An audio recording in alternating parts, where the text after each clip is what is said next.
Well, actually...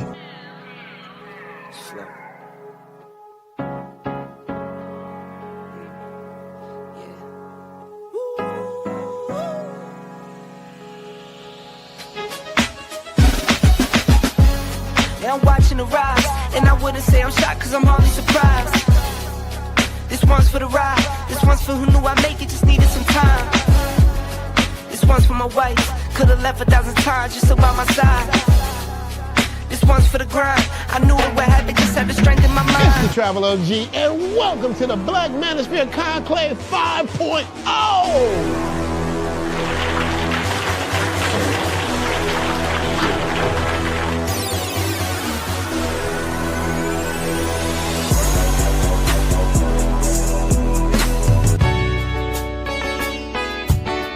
We got started in 2021 in Atlanta, united in the pursuit of excellence in all things. It's been one hell of a ride. Can I tell you what's on my mind?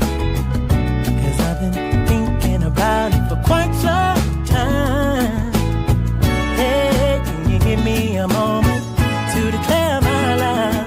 Can I tell you what's on my mind? We're now focusing more on opportunities for men, in particular passport bros. Guys who go abroad, they want to have a different lifestyle, they want to have a different achievement abroad. Oh yeah, there's without a doubt the narrative has changed for us greatly. I just finished speaking and having a chance to tell individuals about how to live the American dream outside of America. And I was here to help so many men when it comes to understanding what they need to do in order to relocate. With the political climate, things that are happening worldwide, guess what? Nobody's coming to save us. So it is indicative that we all bound together, tighten up like a fist, and strike a mighty blow against everything that's fighting to stop us, man. It's nothing but good, positive people, good, positive energy with one goal in mind, and that is to make money, get the hell out the Matrix, and enjoy your life. You dig? So shout out to all of y'all. Theme music! Yo, what's going on, y'all? This your man Marcus A. Brown, and I'm here to tell y'all that I just got done with my first consultation with the brother Andre of Love Crossing Borders. I just wanted to give him his praises. I need y'all to do two things if you haven't already. If you haven't, subscribe to his YouTube channel, Love Crossing Borders. Also, if you are going to Colombia, if you're thinking of going anywhere, traveling internationally, please consider booking a consultation with the OG Andre of Love Crossing Borders. You will not be disappointed. And y'all, get in tune with him if you haven't already. Tell him MAB sent you. Peace. Where are all the black men? And I'm not talking about the scammers, the drug dealers, the robbers, and the crooks. Well, actually... They're here enjoying Andre and Andre's Love Crossing Borders. Yes, sir. Yes, sir. On a wonderful, wonderful Sabado evening. Shout out to all you guys that are out there enjoying your Saturday night. Hope you had a great day today, man. I did. I really did, man. And it's going to be a great evening because I am excited. I can't lie. I'm excited. I just can't hide it. I'm about to lose control, and I think I like it, said the Pointer Sisters. I think I like it. We're going to be doing an interview with our brother Aaron of the Passport Bro, the founding father, at least one of the founding fathers of the Passport Bro movement. You know that the movement has been going on a little bit since the pandemic or prior to the pandemic. Aaron and others such as Aaron, Rob, King Sigma, Charles Tyler, Brazil Yesh, Tailor Made Dreams, as well as the movies by Al Grease have pushed the Passport Bro movement to the forefront of many conversations around the world. To the point right now is not just American Passport Bros you have to look out for, but there are Passport Bros in Asia, Northern Africa, Southern Africa, as well as other countries such as Canada and UK. There are men there that consider themselves passport bros due to the fact that they are not excited anymore with the dating options and the mindset of many of the women in their regions. So we're going to listen to Aaron in regards to where does he see the passport bro movement going? we noticed that there has been an evolution in how men behave under the Passport Bro moniker. Now, mind you, we all know that the Passport Bros are not an organization or a group, like some try to say. It's just an ideology in which individuals can have a mindset of a Passport Bro if you do it the right way. So we're going to hear from Aaron in regards to where he sees this movement going in the future. If anybody knows, he would know. Not all the guys that are trying to come out with content. Coach Big Adams, you did not invent the Passport Bros, just even though you think you invented everything else. Shout out to O'Shea Duke Jackson for the reaction videos. He's dropped another Coach Greg Adam bomb. We might do a reaction to that one probably Tuesday. But at the end of the day, I'm excited about the guests that we're going to be having up in a minute. So let me give you guys some shout outs while we wait for our special guest that's out there in Thailand. Shout out to my brother once again. Philly, what? Shout out to Philly Dom in the building out there. He said, I'll be watching from Singapore. Philly is always everywhere. I got to schedule an interview with you, Phil. We haven't done anything in a while, dude. I still got the video when we went out to dinner, too. I'm going to be dropping that on the Patreon. So I got a lot of Philly Dom videos that guys haven't seen yet. And so I'm going to be dropping that on the Patreon as well. But shout out to my brother Philly Dom in the building. Glad to see that you're here, brother. And I'm glad that everything is going great with you out there in Singapore. I know Singapore is so nice. Shout out to my brother Kenny Peoples in the building. Glad to see that you're here, Kenny. And always sending some great information. Buenas noches. Good evening to you as well. Actually, it's still kind of daytime here for about another 30 minutes. Was buenas tardes till the sun goes down. Amigo Dre, he said you are early today. Yes, because my brother Aaron is in Thailand. And you know, he has a new family, so he can't just go live anytime he just wants to now. He's got to consider his family now. So we're going to talk about that as well, because as I said before, the Passport Bro movement is evolving. It's not what it was a couple years ago. And a lot of guys are going to have to get used to the evolution, the positive aggression or progression of the Passport Bro movement. And shout out to all you guys out there. Yes, I'm here a little early on this Saturday night. He said, this is going to be good. He said, no got popcorn. And you won't even need any tonight. You might need to take notes. I got my pen in hand, but you won't need any. Shout out to my brother Florida Gator in the building. Florida boys at it again. You know how we do. We in Tampa, 813, Trigger City. Let's get it. Yes, sir. Shout out to them Florida boys. He said good afternoon, Dre. See, good afternoon. Good afternoon, Dre. Just running I-80. I know exactly where you are. In Wyoming, headed to Oregon. You are driving, brother. I'm glad that you're listening in. Shout out to all you truck drivers out there, all you guys that just basically driving from one location to another on the road. I got your back tonight. Just listen in. I got your back tonight while you're on the road. Coming in for some knowledge, drop on me. I have some knowledge dropped on me. I got your back, brother. I got your back. Shout out to you. And Simple Logic is in the building. He said, greetings from Chester, VA. Them VA boys in the building, Mom.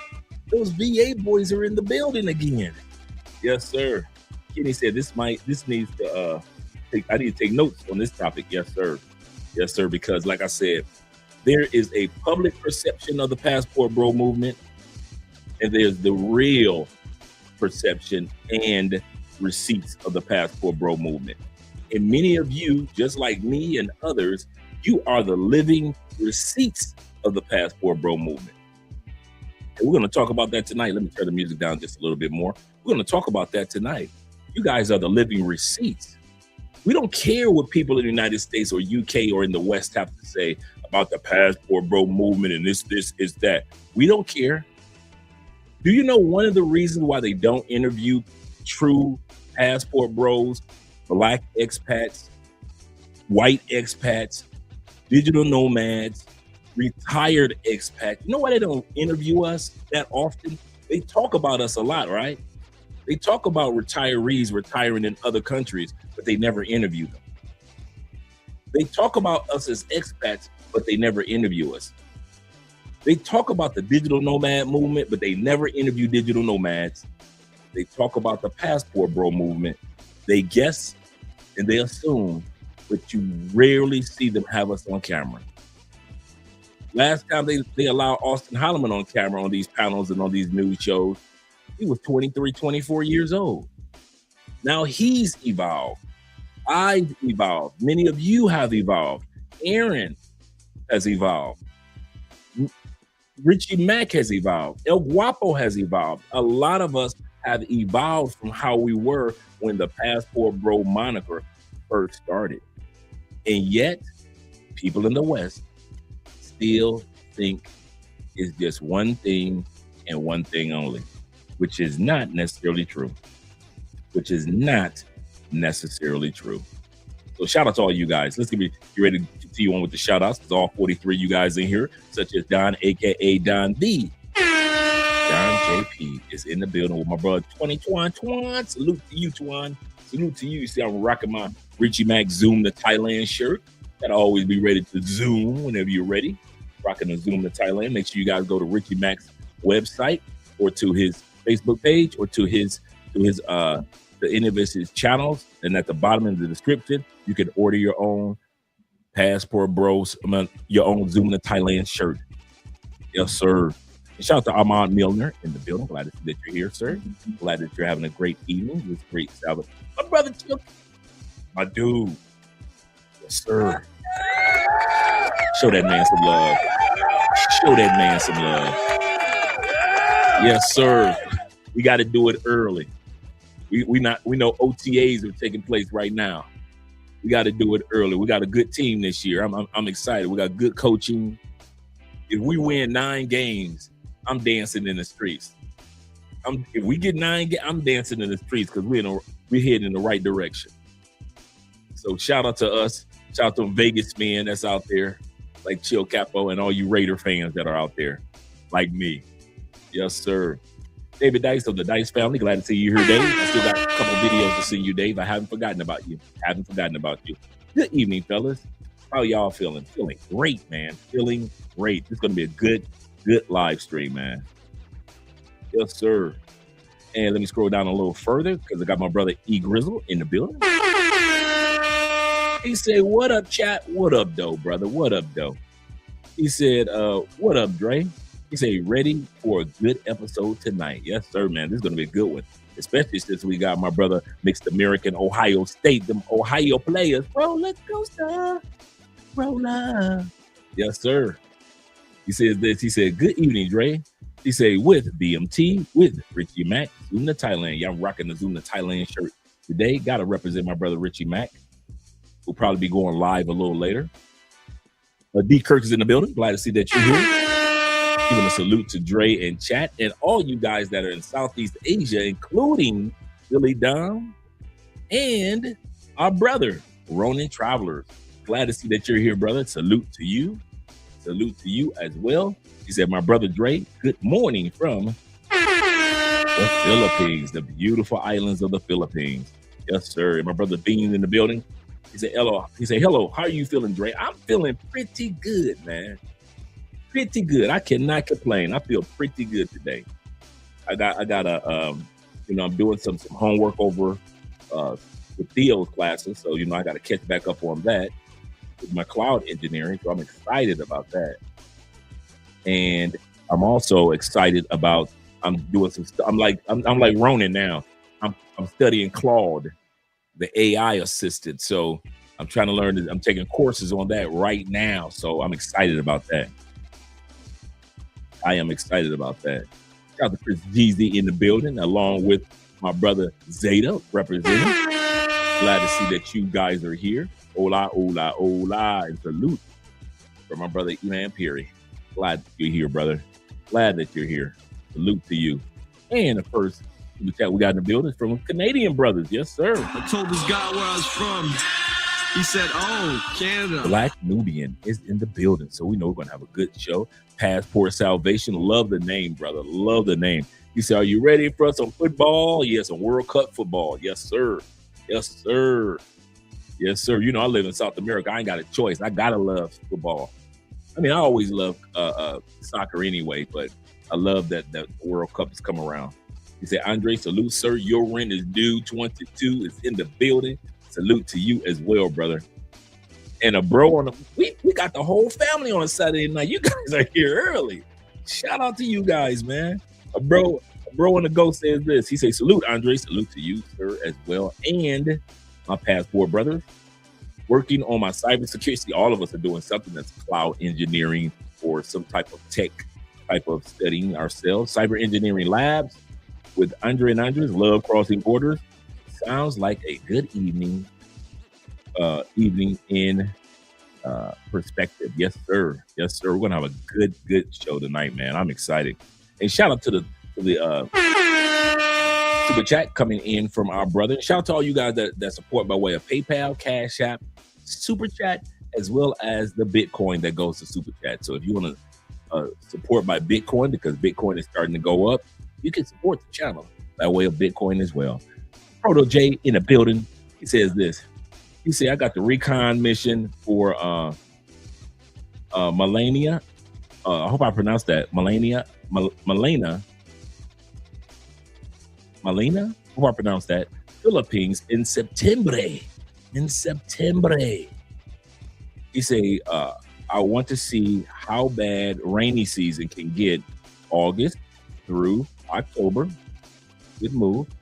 He say it's rainy season in Southeast Asia. I did know that. I kind of came across that the other day because I remember I was mentioning to Ricky Mack that next year, Andre and I are going to spend a couple of months out there in Southeast Asia. So I'm kind of studying which is the best time of the year because we don't do crowds too much. We don't like to do it when it's too touristy. Not like we're loners that much, but we don't like it when it's just too many tourists. Then you got tourist prices, and then we don't like being around too many tourists. So we decide on which time next year that we're going to be going to the event or going to spend a couple months in Southeast Asia. Shout out to you guys, man. You got 45 in the building. Make sure you click the like button if you don't mind, gentlemen. Just click the like button. Just look right there, click, and then you'll be done. Shout out to my brother Alexis in the building. You're doing something right. Got my boy here, and Andrew Craig Jr. What? Yes, sir. What up, Alexis? Hope you're having a great day as well, man. I'm having a good day, Alexis. Having a good one. Andrew, he said, we'll be in and out of the live stream. Game 5 is tonight. It might be the grand finale tonight. Replay crew for this one. Nothing wrong with that. It might be the grand finale tonight. The Knicks might finally take it. They might finally get one under their belt. That would be cool. He said, I'm watching the World Cup. He said, and game 5 while on the grill with my people here. Hey, sexy boo. Andre just walked in. He said, in Brazilian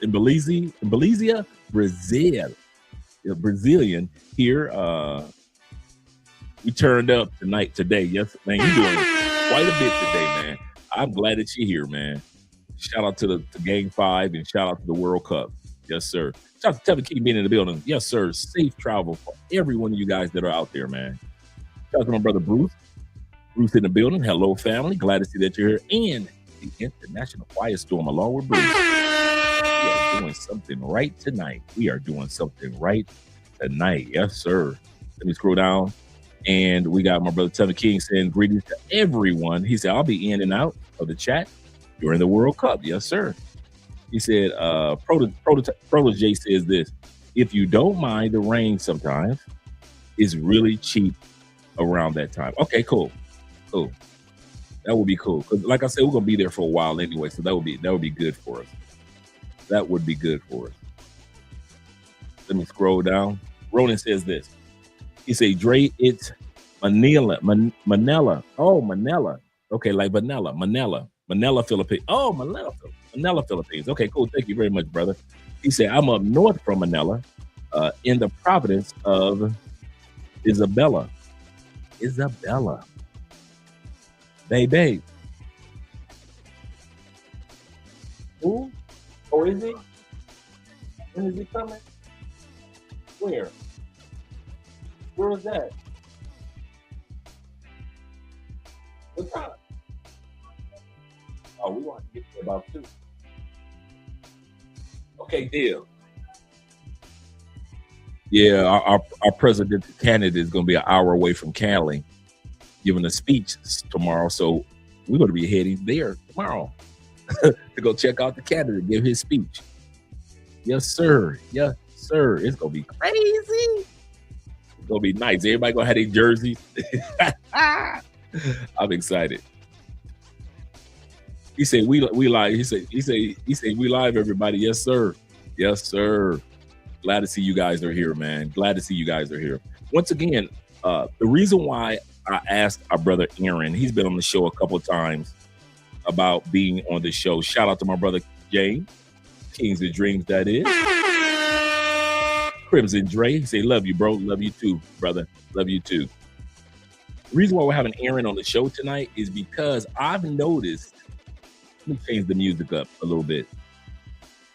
I have noticed something about the Passport Bro movement that has not gotten much traction. And people don't talk about it as much. I noticed that a lot of guys are starting to go from vacationers to relocators. When the Passport Bro movement first started, 2019, 2018, 2016, 17, it was more guys that were vacationers. Guys hadn't found their country that they want to go to yet. And then all of a sudden, I'm starting to see, like the last maybe 3 years, there are a lot more Passport Bros that are relocators compared to how it was before. We're going to talk to Aaron about that. Number 2, serious relationships. I noticed that at one point in time, it was all about the fun and the ladies and enjoying yourself and things like that. I'm starting to see a lot more of us guys that are expats, digital nomads, men that travel, men that live part-time in the States and part-time out of the States. I'm starting to see guys in more serious relationships. I don't care if you've got 2 or 3 girlfriends. I'm starting to see more wives. I'm starting to see a lot more kids that are born. A lot of, because shout out to our brother Noordine, who predicted this. The Passport Juniors. Noordine predicted the Passport Junior movement about 3 years ago. And now I'm seeing all these Passport Juniors being born. Shout out to all you guys that are watching from Andre's channel. I'm seeing all these Passport Juniors that are being born now. Another thing that I'm noticing is, like I mentioned before, number 3, a global Passport Bro insurgence. It was, at one point in time, it was just Black American men. And then it went to Black and white American men. Now it's men from all walks of life that say that they are living the Passport Bro mindset. Remember, Aaron always reminds us that Passport Bro movement is an ideology, a mindset. Let me check on our guest. Make sure he has everything that he needs. He said that it is a mindset. What do I mean by that? He said it's not an organization, it's not a club, it's just a mindset. And I'm starting to see, like I said, I've seen men that realize how expensive the dowry is for women in Ethiopia and say, I'm a Passport Bro, I'm going to Morocco to get my wife. I could get the same beauty, the same quality, and the dowry to give to her family is 1/3 of the price. Geo arbitrage. These are men in Ethiopia and Morocco. I've seen our Islamic brothers in the UK say, I am a Passport Bro. I am not going to get an Islamic wife in the UK. I don't want a westernized wife. I'm going to fly to certain countries, get me a wife from the Middle East. Many keep saying Morocco and Egypt. And I might bring her back, or I might just have our family in Morocco or Egypt. I'm seeing Islamic brothers in the UK say that. This is not just an American thing anymore, guys. It's not just about, it's not just a black, I know we wanted to have been just a black thing, but it is no longer just a black thing. It's not just an American man thing. It is no longer just an American man movement. Another thing I'm starting to see, number 4, the cleansing, and we're going to talk about this with Aaron when he gets here. Number 4, the cleansing of the passport bro movement. Colombia is not the only country that's restricting certain individuals from entering their borders. The reason why, because they don't want the pervy dudes. They don't want the dudes that only come down for creepy stuff. They don't want the pookies to come down. There is a purge going on in a lot of countries, and because these countries are purging themselves, it's allowing the passport bro movement to purge itself, meaning there will be less and less news headaches because there won't be that many Floyds that'll be out there. There won't be more brothers that are problematic out there claiming passport bro. So I see a cleansing that's taking place over the last few years as well. Another thing I'm starting to see, the growth of the passport sisters. Laugh if we will. Laugh if we will. And even though women travel a lot more than men do, that's just statistics. A lot more women are starting to say we are passport sisters. Now, how they go about doing it might be different. If they're successful or not when it comes to relationships might be different. But they are using that term. And we can't sit back and act like that. Only men can have a passport or relocation mindset. A lot of women are starting to relocate following you men. Y'all went to Thailand. Now all the women are starting to come to Thailand. Y'all went to Cartagena. Now all the women are starting to go to Cartagena. Y'all went to parts of Africa. Now a lot of the women are going to parts of Africa. So I'm seeing this evolution taking place. And whether we want to admit it or whether we want to embrace it or not, it is what it is. Shout out to my brother Charles being in the building. Let me hear what you guys have to say about this. Charles B representing, yes, sir. And remote living gringo. I like that. He say purge itself. What's up app groups of guys are secretly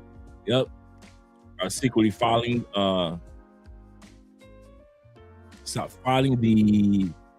these OV. I don't understand that part. Having sex. And that's true too. I kind of understand where you're coming from with some of the WhatsApp groups. The mindsets in the WhatsApp groups as well as the Facebook groups are starting to change. Mindset. And shout out to the ultimate passport bro of over 20 years, Theo Wolf in the building.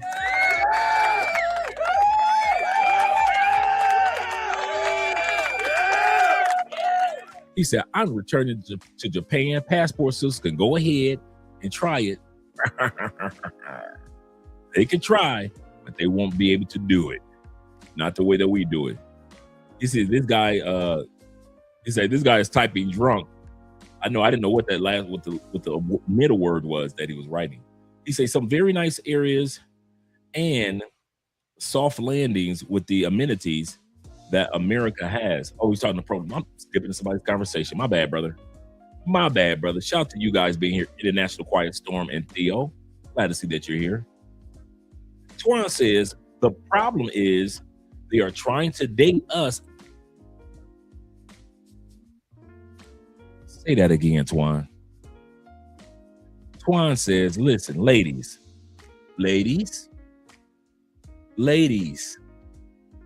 if you're going to go to other countries, great. We're happy for you. But do not expect to get attention, acceptance, flirtation, and even intimacy from the men that left you back in the States. Ladies, I get it. You horny. You horny for attention. You horny for intimacy. I get it. Number 2, ladies, welcome. Ladies, hear me out. Welcome. Welcome to the life of men. You see how you get rejected by black men when you're in Thailand, by American black men when you're in Cartagena, when you get rejected by black men while you're in Africa? Welcome to the life of men, because this is exactly how you treat us back on the plantation. We're picky with you. You were picky with us. Ladies, what's good for the goose, it's also good for the gander. The brother is absolutely correct. Your biggest problem, ladies, is that you see the brothers from the States and you want to get in his pants, and he's not letting you. If he's in Thailand, he's sleeping with Thai women. If he's in the Philippines, he's sleeping with Filipino women. If he's in Europe, he's dating European women. Yes, he'll say hi to you. Hey, sister, how you doing? But don't think that he wants your Instagram. He doesn't. Oh, shout out to all the guys that are watching us from Kick. I just realized our first episode going live over on Kick. Shout out to all you guys that are watching us live from over on Kick. Looking good. It's looking good over there. I just realized that. So yeah, we just started going live over on Kick. And I kid you not, man. Appreciate it. Love it. Kings of Dreams says this. He said, that's facts. He said, we're awakened, Dre. We no longer retire at 65. Absolutely correct. He said, the game has changed. I'm 41 and I'm going to retire by 50. He said, I'm standing on business. Yes, sir. Yes, sir. That's exactly how you do it. Shout out to Kings and Dreams. Make sure you guys subscribe to his YouTube channel, Kings and Dreams. Yes, sir. So my brother was 100% correct in regards to that. Florida Gator says this as he's driving safely. He said, change to Gentlemen of Travel. That's a good one. That's a good title. Gentlemen of Travel. Because that's the metamorphosis that's taking place. Us grown men are becoming a part of the Passport Bro movement, the Black expat movement, the digital nomad movement. It's becoming a very mature audience now. And that's why it's so easy for the governments of Colombia and other governments to turn the Pookies away. I'm going to say this. There are very few men that I consider passport bros that have been turned away, or Black expats that have been turned away from Colombia. I mean, our brother, like I mentioned the other day, our brother Chill Capo is probably one of the few individuals who I can sit back and say that was railroaded, was done wrong, was unfairly, unjustly accused to this day. Now, I could easily say that about that brother. Easily say that. There is no receipts referring anything that they accused him of and why they exported the brother. Even though countries have the right to do what they want to do, based off of all the interviews that I've watched. I watched his interview on O'Shea. I watched him over on our sister Mariah Sincere. He's been over here. I have not seen any signs of Chill Capo changing his story. He's been consistent with everything that he says. So he's not lying. He's not lying. But for the most part, most guys that get turned away, I'm glad. I'm glad when you the brother, you come over here with 900 condoms, you wrong. If you the white brother and you come over here with 900 dildos, you wrong. You doing too much. All these adult shops they got in Colombia and you want to bring, you doing it wrong. So there is evolution taking place. And for you ladies, do realize we're going to say no. We will speak to you as a sister. We will speak to you as a fellow American or fellow Canadian or fellow citizen of the UK. But no, you cannot get in our pants. No, you cannot find out what club we're going to. No, I do not want to come to your Airbnb for drinks. I don't want to join any of your clubs, your organizations. No, I left the United States to get away from you and would not be upset. Ladies, we left and would not be upset if you told us you left the United States to get away from us. We have no problem with that. Why do you have a problem with it? Why do you have a problem with us leaving the United States of America and not dealing with you? We don't want you. If we wanted you, we would have stayed. We love you. We love you like a sister. If anything happened to you, we got your back. But as far as being the man of your dreams, them days were gone. If you didn't let the brothers holler at you in the States, don't look for the men, black or white, that have left the States to all of a sudden want to get your number again. It's not going to work out like that.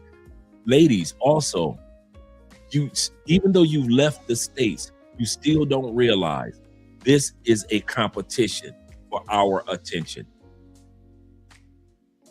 Ladies, even though you've left the United States, this is still the one thing that you don't want, right? You don't like to compete. Well, you're going to other countries and it is a competition for our attention in Brazil. It's a competition for our attention in Thailand, in the Philippines. It is a competition for our attention in DR. Ladies, you have competition for our attention. In the States, you were able to say, I ain't gonna compete for no man. Cool. Now you're out of the States. And you've got global competition. Not them fat chicks back in the States. See, it was easy for you to be the cute woman or the beautiful woman back in the States. And you could just kind of like, don't answer the DMs from all the men because, I got all these men in my DMs. I got you, ladies. I feel you. Your competition was next to nothing. But now that you got a passport, sisters, you are out here.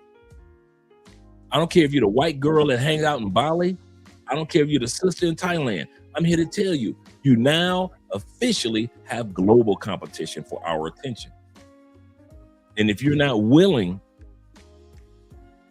to fight for our attention, then hey, that's on you. That's on you, ladies. Dave says this. He said, all the sisters that travel overseas don't listen to our quality brothers, don't listen to our quality brothers, Dre, because we won't talk to you overseas. We don't even see you, ladies. Save yourself, black men. And I ain't gonna lie to you. I'm saying it in a nice way because he's absolutely correct. Shout out to Suave Prince in the building. Glad to see you here. He said one of the realest on YouTube. What up, OG? What up, Prince? Glad to see that you're here, brother. Hope you're having a great evening, man. Great evening. Hope you're having a great evening. Let me scroll down a little further, see what else you guys have to say. Yeah, we don't want kids. Sorry, ladies.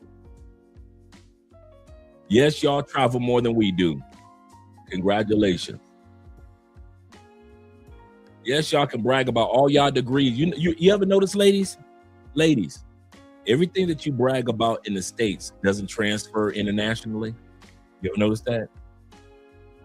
Okay. 6 feet, 6 figures, 6-pack. That don't translate overseas, does it? Ladies, When the last time you overseas, you ran across a dude that was 6 feet, 6-pack with 6 figures? And that sounds stupid overseas. It sounds stupid in South America when you know the average Latin guy is only like 5'8", 5'9". Sounds stupid to be talking about I want a 6-footer. Most countries, the average man cannot, because of the currency, cannot make 100,000 a year. Sounds stupid to try to sit back and say you want a 6-figure man overseas, doesn't it? Yeah, it sounds stupid. You might be able to get a 6-pack, but men overseas and women overseas don't care nothing about the 6-pack part, right? Ladies, all the things that you program yourself to say that you want it in America, it doesn't exist in America, and it doesn't exist outside of America. You're going to have to realize there's competition for our attention, ladies.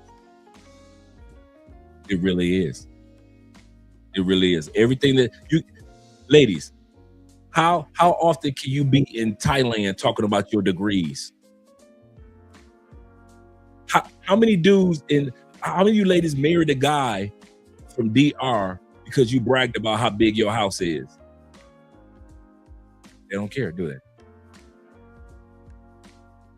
Okay, when you went to Colombia, Cartagena, when you bragged to the Colombian men about how many cars you owned, did they give a dang? Oh, they didn't? But when we men in the States tell you we don't care about your car, congratulations on your big house, we don't care. We don't care about your degrees. We do not care about your job or your income because you don't know how to share anyway. You look at us like we crazy. But when men in other countries hear you talk about your big house or your big car, they really don't care.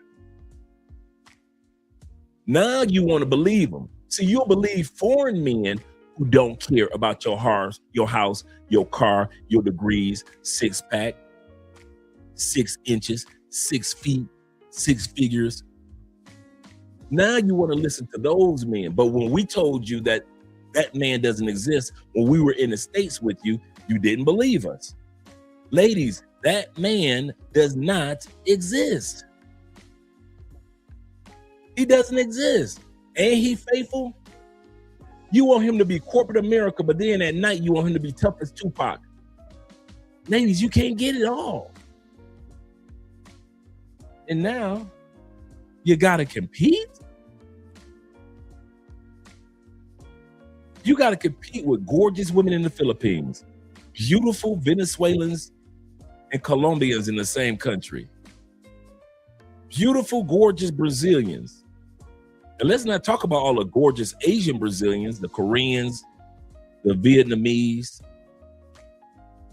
and the Japanese Brazilians. You can't even compete with them. I haven't even hit the other continents, the 54 countries of Africa. You can't, ladies, you cannot compete with Ethiopian women. Stop it. Black sisters, y'all are beautiful in the States. Y'all cannot compete with Uganda, or Kenya, or South Africa. You can't. I ain't seen a BBL that you've gotten in the States that can compete with the behind of a South African woman. You can't compete. The submission in the supportiveness of women that are in Malaysia, that are in Philippines, that are in Thailand. When you get a quality woman in these countries, ladies, you can't compete. Stateside ladies, I don't see why y'all travel except for traveling. You ladies cannot compete. Let's go to the super chats real quick. Let me make sure I don't miss anybody. Make sure I don't miss anyone. My brother King says this: they can no longer control us. We are living our dreams. Yes, sir. He said global competition. Hashtag game changer. Absolutely correct. It's one thing to deal with the competition in the States, but now you got global competition you got to deal with. You got competition for our attention. And everybody knows a woman's drug of choice is attention. Everybody knows that my wife, your girlfriend, your mama, my aunties, your sister, my female cousins, your coworkers, my coworkers. Every woman globally has one drug and one drug only as a global unit. Attention. Women are addicted to attention. Addicted. You can lose, am I lying? You can lose a woman just by not paying attention. You can have all the money in the world. You can have your kids in private school with her. She can have the largest diamond ring there is. But bruh, let you not pay attention. She gonna go to another man behind your back that's willing to pay attention. He say, sorry, Dre. He said, but they aren't my sisters over.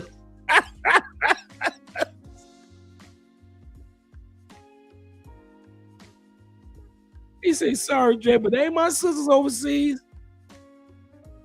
They deleted over 20 million, this is true, 20 million offspring by way of abortion. Some of those could have been fellow passport. Boy, you don't preach. If you don't preach, some of those could have been fellow passport bros. Let me text Aaron real quick, ready when he is, as we get back to the topic.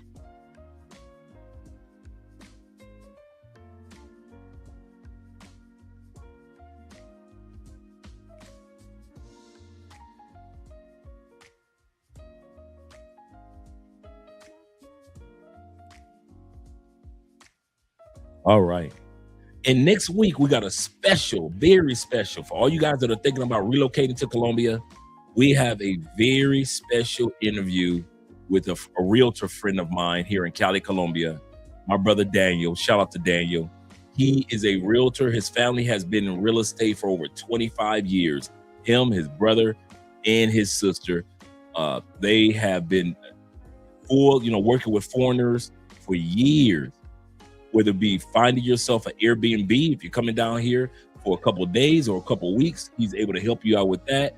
As well as if you're looking to purchase real estate in Colombia, Daniel is a really, really, really good dude, man. So we got an interview that we're going to be scheduling with him next week. And so any questions that you guys have, I already sent him a list of questions, but any questions that you guys are going to have, make sure that you have them when it comes to purchasing or renting property here in Colombia, especially if you plan on being here in Cali. Remember, Cali's cost of living is less than 40% compared to Cartagena, Medellin, and Bogota. So if you're paying $2,000 for an apartment, or I don't want to say $2,000. If you're paying, let's say, $1,500 for an apartment in Medellin, that apartment will probably go $1,000 or $800 here in Cali. I kid you not. We know our apartment would be $2,000 in Cali. In Medellin. We know that without a doubt. We already know that if we were living in the same apartment in the same location, but it was in Medellin or Bogota or Cartagena, we'd be coming out of $2,000 a month easy for a 3-bedroom, 3-bathroom in Stavada or Zone 6. And it is what it is. But so he's going to talk about that. Just wanted to put you guys up on that game. Shout out to my brother, the Ultimate Warrior. Let me show some love, show some respect to that man, the 404 boys. What you really know about the dirty side? What you really know about the dirty side? There we go. Introduce that man correctly. He's here. There's not a monopoly on the black man's attention. Absolutely correct. He said, brother using his options is enemy number one. Sad, but true. Sad but true. Kings of Dream says this. He said K&D will be the best group on Dre's show. K&D will be the best guest on Dre's show August. I've had a lot of guests, man. I've had a lot of guests. But yes, you will be a guest on the show in August. Shout out to you, brother.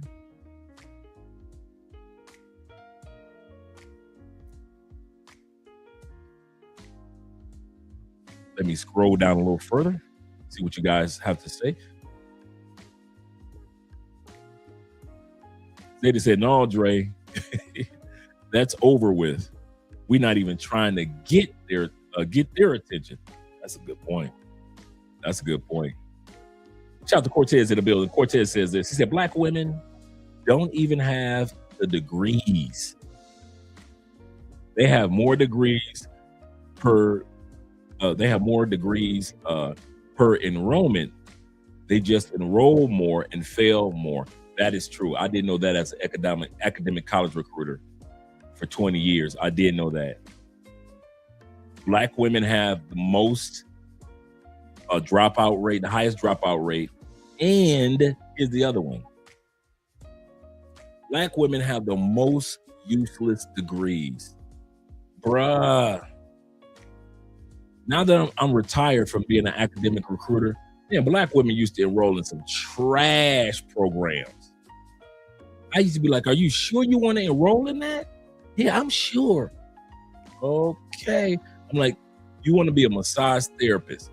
You want a degree in doing massages. Yes. You live in Indiana. There's not too many massage parlors in Indiana that's paying the amount of money you need to take care of yourself and pay back these loans. You sure you don't want to go into something like STEM? Science, technology, engineering, mathematics. You sure you don't want to do one of those? Or medical? You sure you don't want to do one of those? No, I want to do, okay. And I would say, if you were in Florida, I could see it. California, I could see it. Nevada, I can see it. New York, I can kind of see it. You want to go to school 2 years to learn how to do massages? Yeah. Oh. Okay. Hey, you like it? I love it. You like it? I love it. So I've seen women take some useless degrees. And this is the other thing that Black women won't tell you. They also owe the most college loan debts. They got debts. Man, you guys in the States are marrying walking bills. Perfect example. My homeboy, shout out to my boy. He married a sister, doctor, right? She's a doctor, surgeon. Great.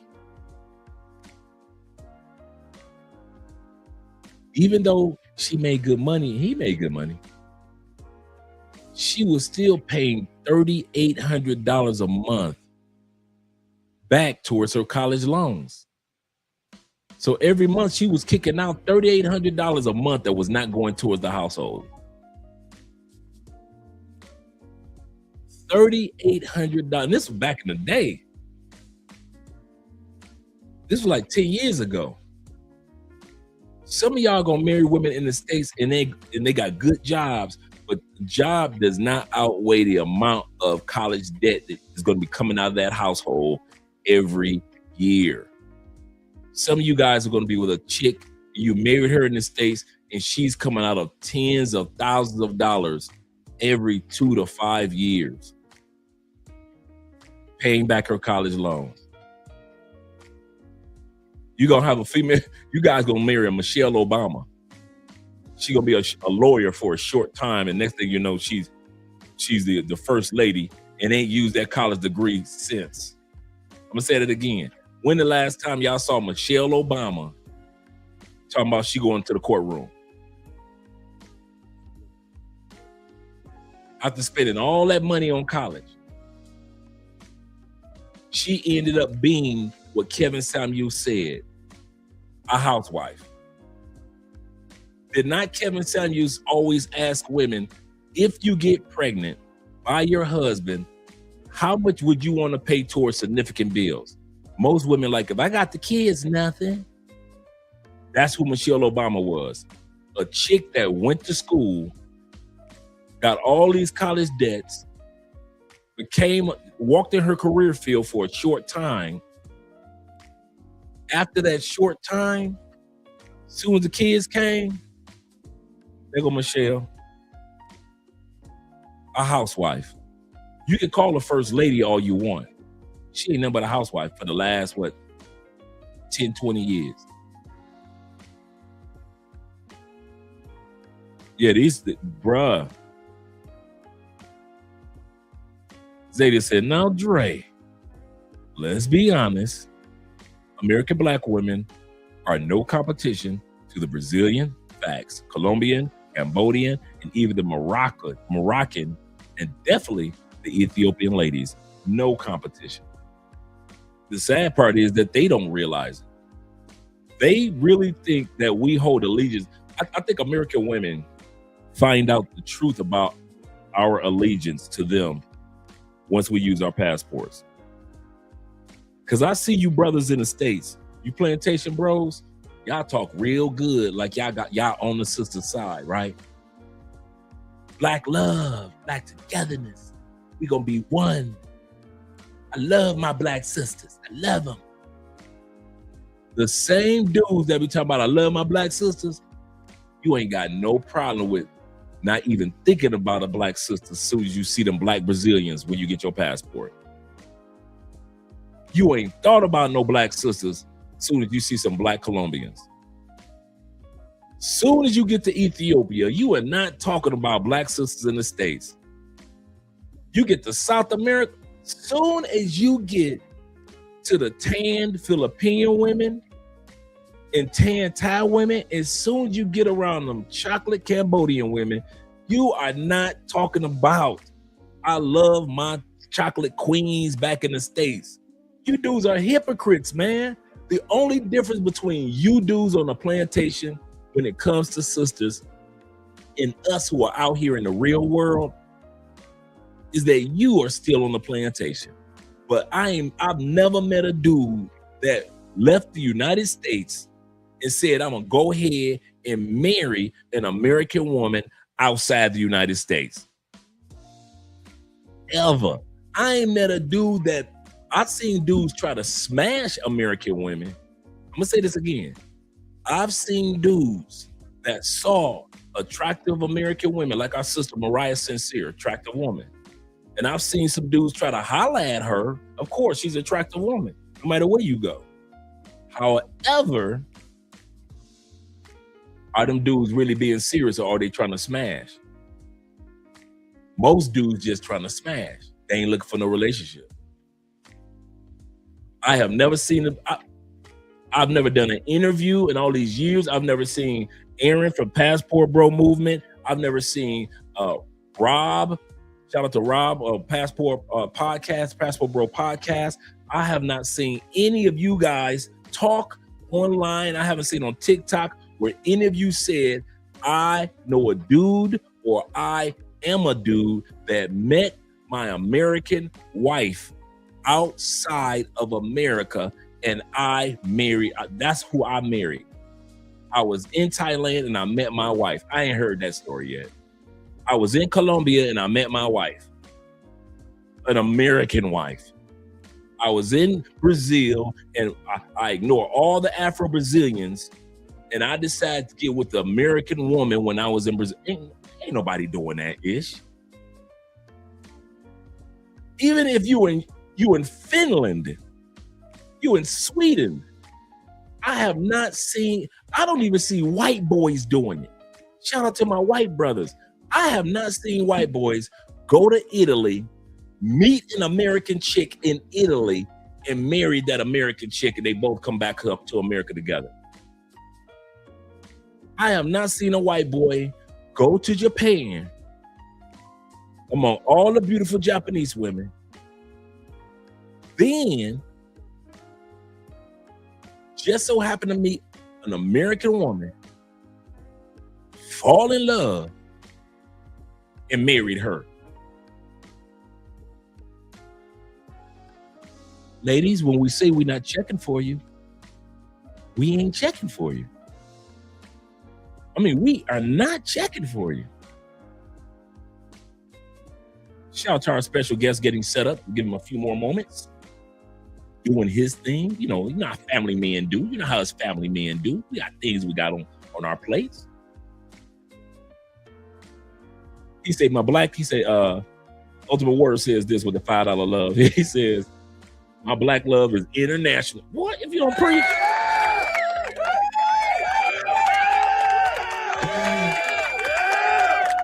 He said, my black love, I'm with you, brother. He said, my black love is international now. Remember when Umar went to DR? They all are sisters. Good Lord, look at these Dominicans. Good Lord. They all are sisters. Ain't that what Umar said? Umar was drooling when he saw those Dominican women. Good Lord, I didn't know they was like this in DR. Well, you know they all are sisters. They all are sisters. Umar was in DR. He was like, man, I'm about to have me a Dominican baby. I already know it. I already know it. DR was the spot. He wouldn't talk about no Africa. He wouldn't talk about nothing about Africa no more, boy. He landed in DR, and that's all he needed. He wasn't talking about no Ethiopia. He wasn't talking about no South Africa. He wasn't talking about Mozambique. He wasn't talking about no Rwanda. None of that. All that pro-Africa, all that was gone. He got the DR. He lost his mind. Well, you know they all are sisters. They all are sisters. I said, come on, Umar. Just say that the ladies are fine, bro. Just say the ladies are fine. All right, guys, let's get ready to get started because we got a very, very, very special guest. Did I miss a couple of super chats? Let me get back to the super chats. Make sure I didn't miss anybody before we bring our guest on. Oh, my man, my dude, I did it. You were here earlier, too. It's the darkest in the building, the navigator, that is. He said, true, we need relocation as the main and final goal. And I'm seeing it. I'm seeing more of us are relocating. Shout out to you being here, brother. And thank you for letting me know about the other super chats. Teamwork here, teamwork. Let me make sure that I get Theo. Theo says this. He say, in Japan, Western men don't even acknowledge Western women exist. It is what it is. He say Japan is naturally birth control for Western women. I can see that. I can see that. Let me scroll down a little further, make sure I don't miss anybody, such as my brother. You better back the fuck up out my face, goddammit. I'm from Detroit, Michigan. Don't play with me. Shout out to Crypto Dragon being in the building. He say we absolutely avoid them when we are overseas. That same energy they gave us in the States is what they get abroad. That is so true. Keep that energy, ladies. Thank you. Thank you, ladies. Let me scroll down, make sure I didn't miss anybody else, such as my brother Florida in the building. Florida Gators representing. Tampa boys at it again. He said, if you would not date me in the U.S., preach, brother. He said, why would I date you overseas? And that's what they don't realize. He said, also, it's not just black females. Absolutely. Hey, when I say women, I ain't just talking about the sisters. I have seen the white brothers thoroughly ignoring white American women when they go overseas. They like, man, why would I be with a white girl from America if I'm in Sweden among all these Swedish women? If I'm in Iceland among all these Iceland women? If I'm in Spain, why would I date a white girl from the States if I'm in Spain with all of this lusciousness? That's crazy. He's absolutely correct. He said also, it's not just black females with bad degrees. It's all women. Yeah, bruh. Shout out to Jeffrey Rice with the $2 love. Appreciate you, brother. Appreciate you. And Kings of Dream says this before we bring our guest up. He said, Aaron's my G. He said, I need your number. Big ups. So that's between you and Aaron. I'll let you guys talk about that. But yeah, that'd be a good combination. All right. We're going to bring our special guests up. I got videos already lined up. He's got some great things coming down the turnpike with the app that they just announced. I got my actual my Passport Bros app open. So if Aaron wants to talk about the app, or if he wants to showcase the app on the screen, he can do that. But either way, we've got videos, we've got information and everything. We're going to go back over some of the evolution of the Passport Bro movement that we have noticed over the past year that has been a good sign of things to come for the movement. Let me bring my special guest up, our brother, Aaron Ferry.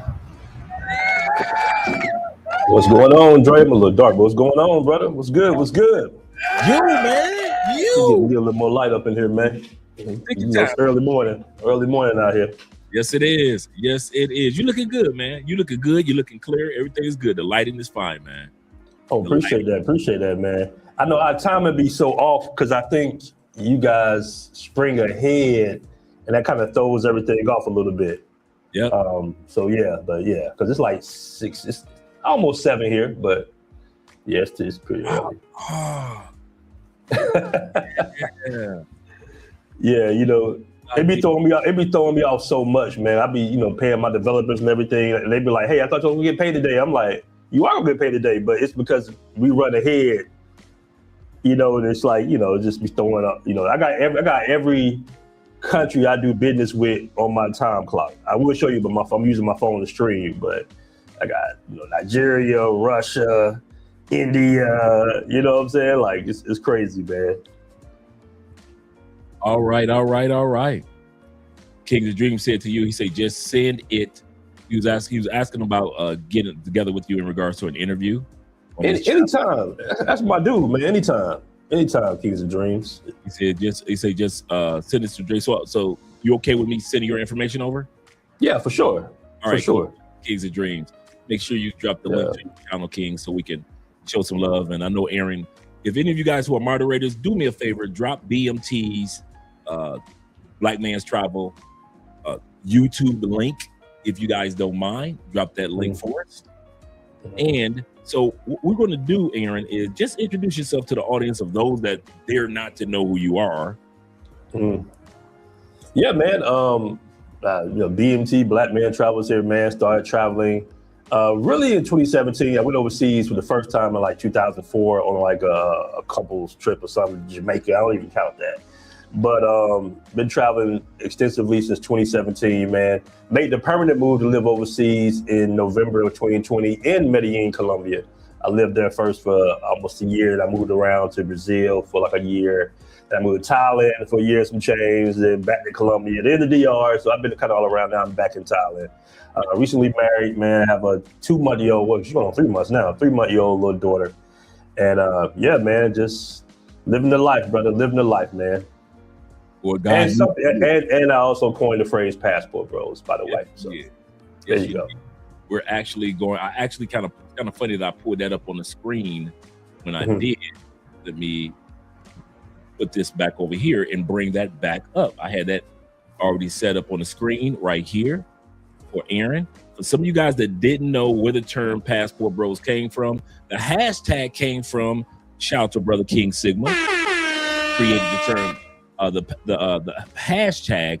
If we go to the third line or the second line where it says online origins of the Passport Bro, it says according to the community discussions on Reddit and beyond, of course, the term was coined around 2019 to 2021 by, drum roll please, BMT, and quickly popularized by influencers like King Sigma, and Austin Holloman.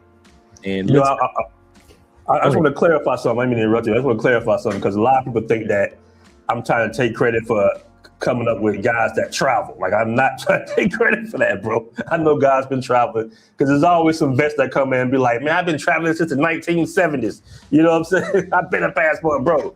I'm like, no, I'm just talking about the phrase, brother. Just talking about the phrase, man. Absolutely. Absolutely.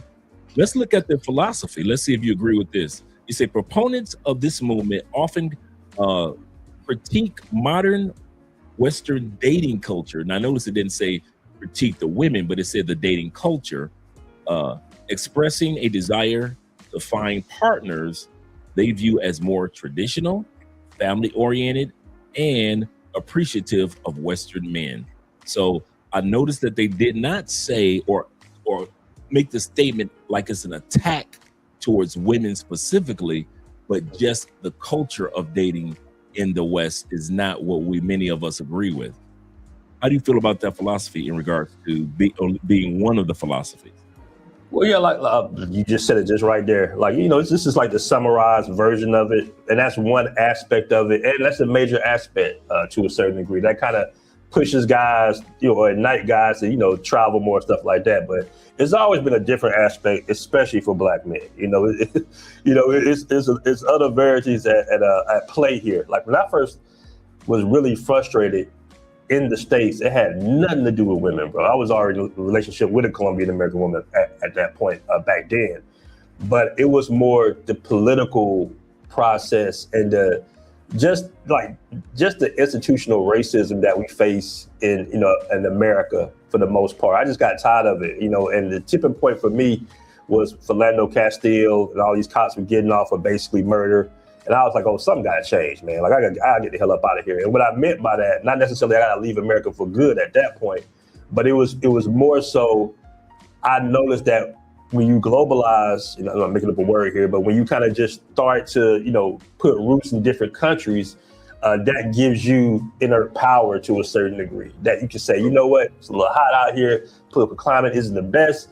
I'm gonna transition to Brazil for like 6-7 months. You know what I mean? Like, other groups have that power. They've been have that power, but we was a little late to the party because we've been told that we've been, you know, America is just the all be all. And in a lot of cases, America is good for making money and all that good stuff. But at the same time, like I say, individually, as far as I'm concerned, I was just frustrated about the racial climate in America. That's what really kind of pushed me over the edge. But at the same time, I did notice a lot of the dating woes in America as well. You know, and that's when I started, you know, listening to these panels like BGS and Obsidian and guys like that back in the day, O'Shea, that original Black Manosphere, and we would talk about those issues, but we would also talk about the issues when it came to Western dating as well. And that's when I started getting exposed to people like Al Grease and Charles Tyler. And what I noticed about them was they was actually presenting a solution versus just, you know, paralysis by analysis. They just keep going on in circles for 8 hours, talking about, you know, the woes of living in Western society. You're dealing with racism, dealing with, you know, economic disparity, you're dealing with, you know, dating woes. It's just too much for anybody. You know, I don't care how strong you are. You want to deal with all elements of that shit. So this was a good break from all that, you know, and then I traveled to Brazil and met Charles Tyler, rest in power to him, and the rest is history. Wow, that's what's up, brother. And, you know, I was sitting back thinking to myself a moment ago, I wish I had been able to meet Charles Tyler before he passed on. But fortunately, you know, I'm really cool with Al Grease. I talk to him all the time. I'm really cool with Taylor Made Dreams, who was there in Brazil during that era as well. So shout out to him. But I'm glad that you said that it was a political climate or a climate that was not conducive and comfortable for men of color and actually any man really, but it started off with Black men. So we're just gonna talk about the foundation being with Black men until it blossomed, and we're gonna talk about that in a second. I was political too. I left because I didn't like what was going on in the disparity between, or the war that was going on between the Democrats and Republicans. I saw that coming down the turnpike in 2016-17.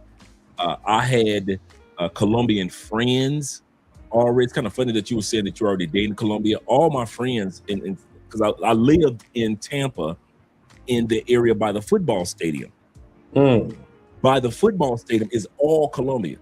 That whole all Colombian stores, the Colombian flags is all Colombian. Colombian nightclubs, Colombian restaurants. So if you live off of Armenia in Hillsborough, in Del Mabry area, you'll see you have the Tampa Bay Bucks football stadium. Across the street is the New York Yankees spring training baseball stadium. Because a lot of people don't know, you got over 35 training camps around Tampa all the way to Orlando. So I can go see my Detroit Tigers anytime I wanted to before the season even started up north. And so, but that whole area was Colombian. So I had all these Colombian coworkers and friends that I already had, and I was already traveling to other countries. And then when the political ramifications came, they had elected Trump the first time. I saw the beef that was coming on between the Democrats and Republicans. I saw the inflation rate get ready to take off. I saw the racial divide getting ready to take off again, as if we were walking in the 70s and 60s again. And I was like, I'm not staying here. I said, you know what? My Colombian friends have been trying to convince me to go to Colombia for the longest. Let me go check it out. And I was just like you. Mine was more or less I left, like I tell guys, I left America because of America. I'm not going to sit back and pretend like, yeah, I came to Colombia. I had all these Colombian friends and they had all baddies. That was the furthest from my mind. From my mind. So I feel exactly how you feel in regards to that. And I'm glad that you said that, Aaron, because, and I want to ask you this.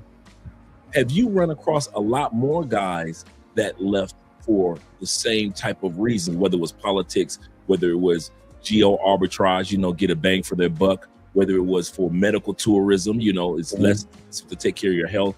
Let me ask you this. Have you run across just as many guys that left for the reasons that I talked about as guys that left because they're trying to see the ladies? Because I've seen both pools, but the one that gets the most attention is the guys that left because of the ladies. But I've seen so many dudes leave because of medical, because of politics, because of cost of living, because they get a better bang for their bucks, because they can start businesses in other countries that they didn't feel they could start in the United States without jumping through hoops. Have you seen just as many people on one side and the other side, just like I have? Absolutely, man. You know what's funny, interesting. I've been approached so many times by not just brothers, but white guys as well. Like just a couple of days ago, I was in the mall, handling some business with my wife, and I had my daughter in my arms. And this older white gentleman came up to me from San Diego. He's like 72 years old. And we just struck up a conversation, because, Americans kind of tend to, same culture. So we tend to be a little bit closer overseas if we are actually in America, right? Usually you want to strike up a conversation with like an older white dude in America. You just kind of like, whatever. But, we talking and he was like, you know what, man, I don't even look at the news no more. He's like, man, I don't even look at the news. I'm not concerned about the politics. I don't want to hear about Trump. I don't want to hear about politics. He said, man, I am truly free. And I had this same exact conversation with my guy in Vietnam as well. Another white guy, even though he's Canadian. And we had the same exact conversation. He interviewed me, I interviewed him. And we had like the same exact conversation. We was like, man, really, the way the West is designed is to keep all the ethnic groups divided, right? Keep each other going at each throats. So we can't be concerned about things like putting cancerous stuff in our foods, our educational system, property taxes. It's like they keep us divide and conquer. That's how they rule over us. And if you're not smart enough to realize that, you don't play into that. Like you go on Facebook, you see all these, stuff about, politics and the judicial system and Carmelo Anthony and, all these stuff is all promoted by the Western media to keep us divided. You know what I'm saying? Not to say that we don't have our own plight. I'm not trying to equalize that, what they go through is what we've been through, because we've been through a whole hell of a lot. We know this. But that, it's good to take a break from all that because it adds extra years to your life, man. So yeah, I've met several dudes in every single country that always say, man, I left because of, the politics. I didn't feel like dealing with that, the inflation.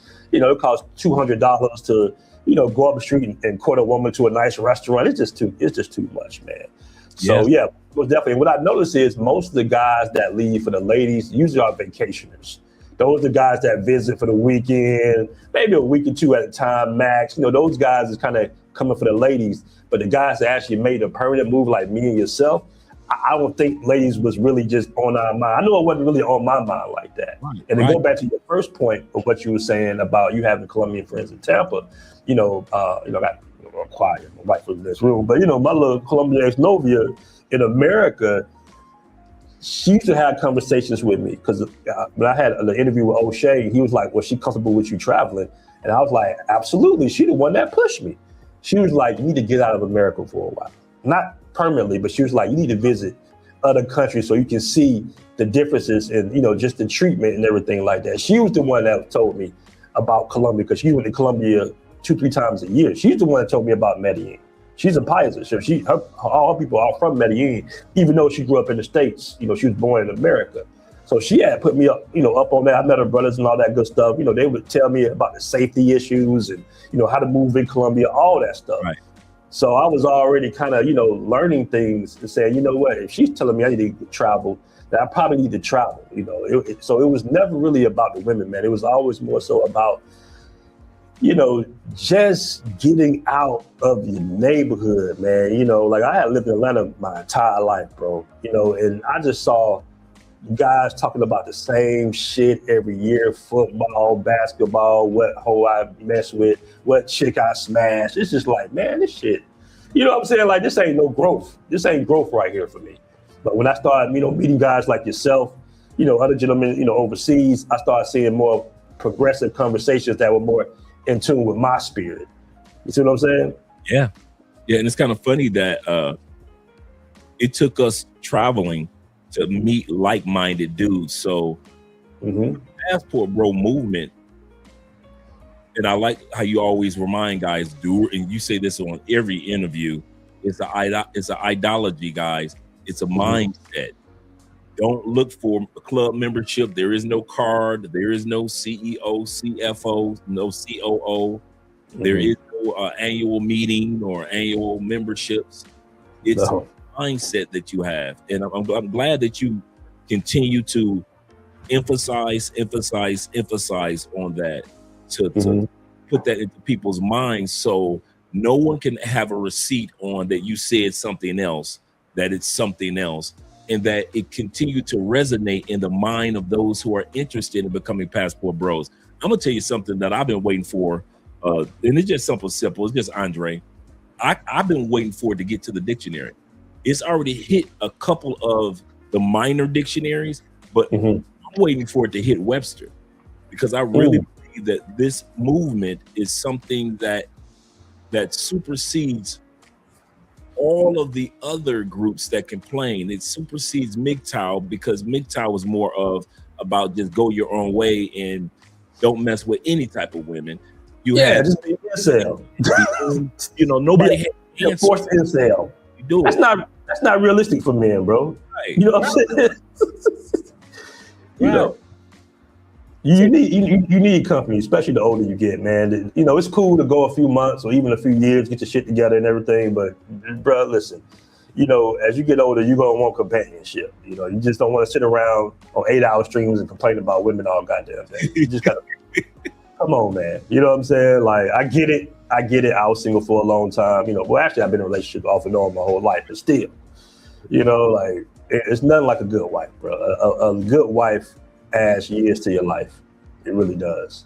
And if you decide to have a family, man, it's nothing like having two parents in the household. It gives a delicate balance to children, man. So, I never subscribed to that MGTOW shit, because I was just like, I don't know about that. I need a woman, goddamn it. You know what I'm saying?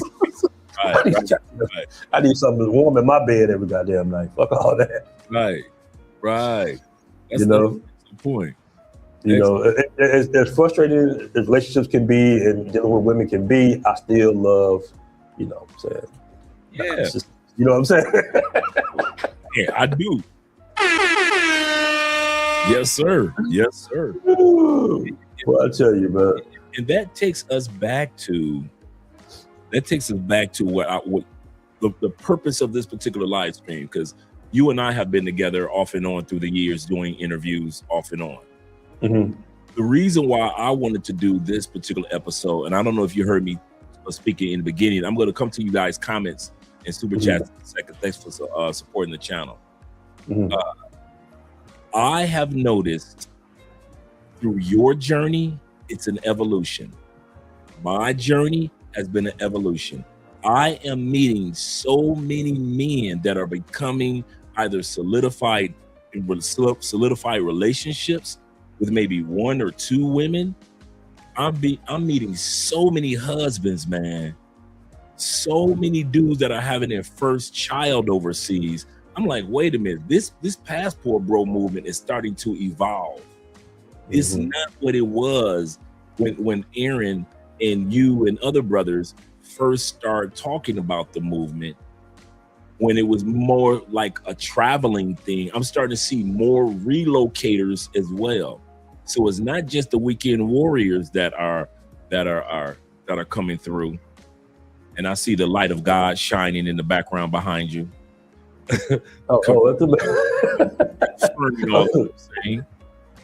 But I'm starting to see is becoming more of a grown man movement, and it's starting to separate itself. It's separating itself, and not to put names out there, but our brother Rillo, it's starting to showcase that person or those type of people aren't the brother in Brazil got arrested in Brazil, and I was just on Floyd. You know, it's starting to separate itself from the guy. I know you don't like to use this term, but the passport pookies, the sex pats, the guys that are just on party mode, and they're not evolving. Because my point is saying, I want to start off with this. Did you see, or were you looking for the passport bro movement to cause the evolution in men's life, or did you look at it from the frat boy perspective?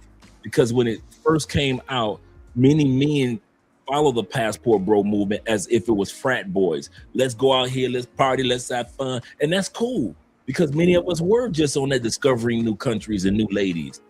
But I'm noticing that it has evolved into a lot more men are starting to be mature. You got a lot more dudes that are opening up businesses. Next Thursday, I'm going to another brother's opening here in Cali, Colombia. He just opened up a deli.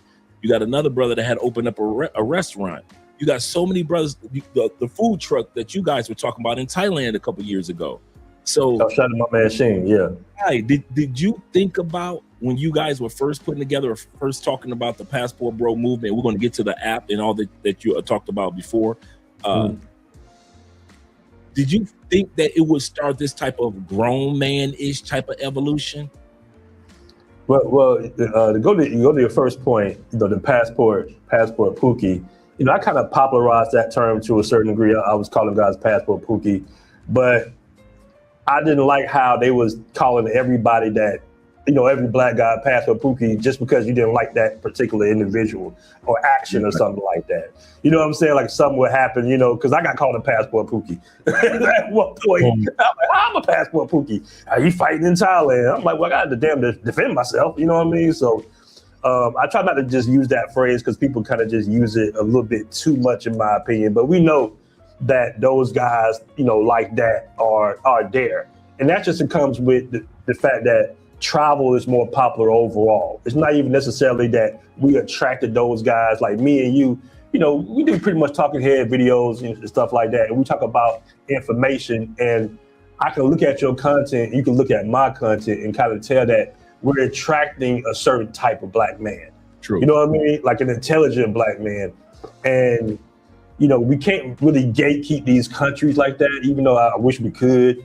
But it's just travel is popular overall now. So unfortunately, you're going to have that, those low bottom feeders that's going to, get outside. They're going to eBay. They're going to do their little weird thing. Content is king right now. People like seeing people get embarrassed and crashing out.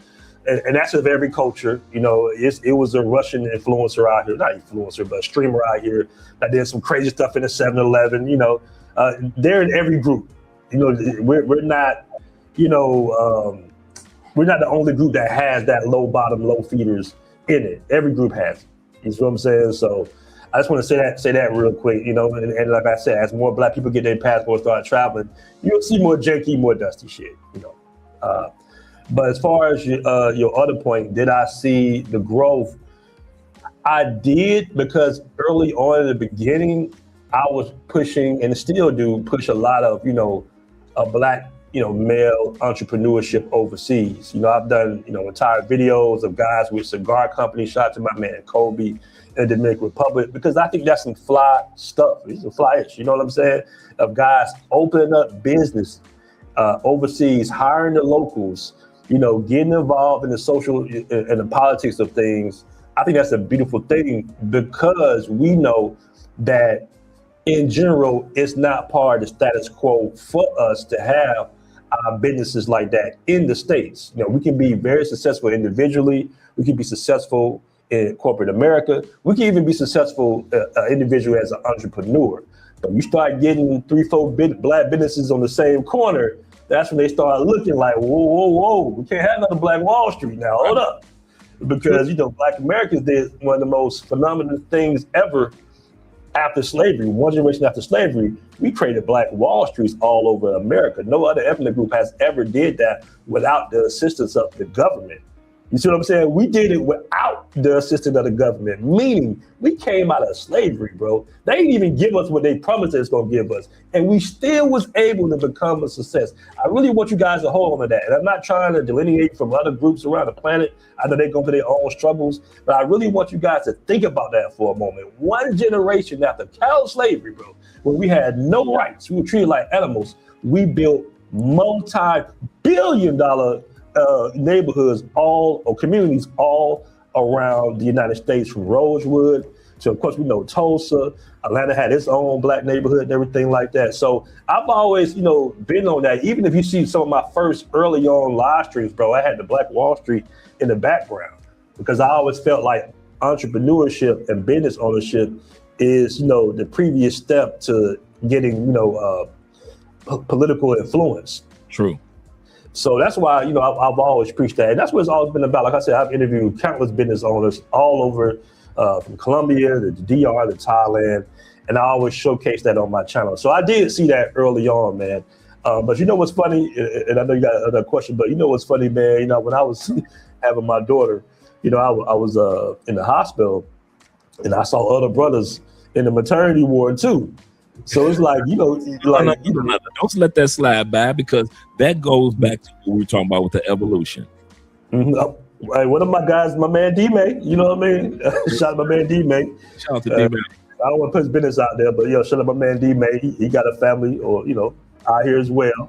You know, so we elevated, man. Like, they try to make it seem like we just going, you know, or some detractors try to make it seem like we just trying to, you know, we can't get girls in the States, and, you know, we just trying to get girls overseas. And it's not even about that, man.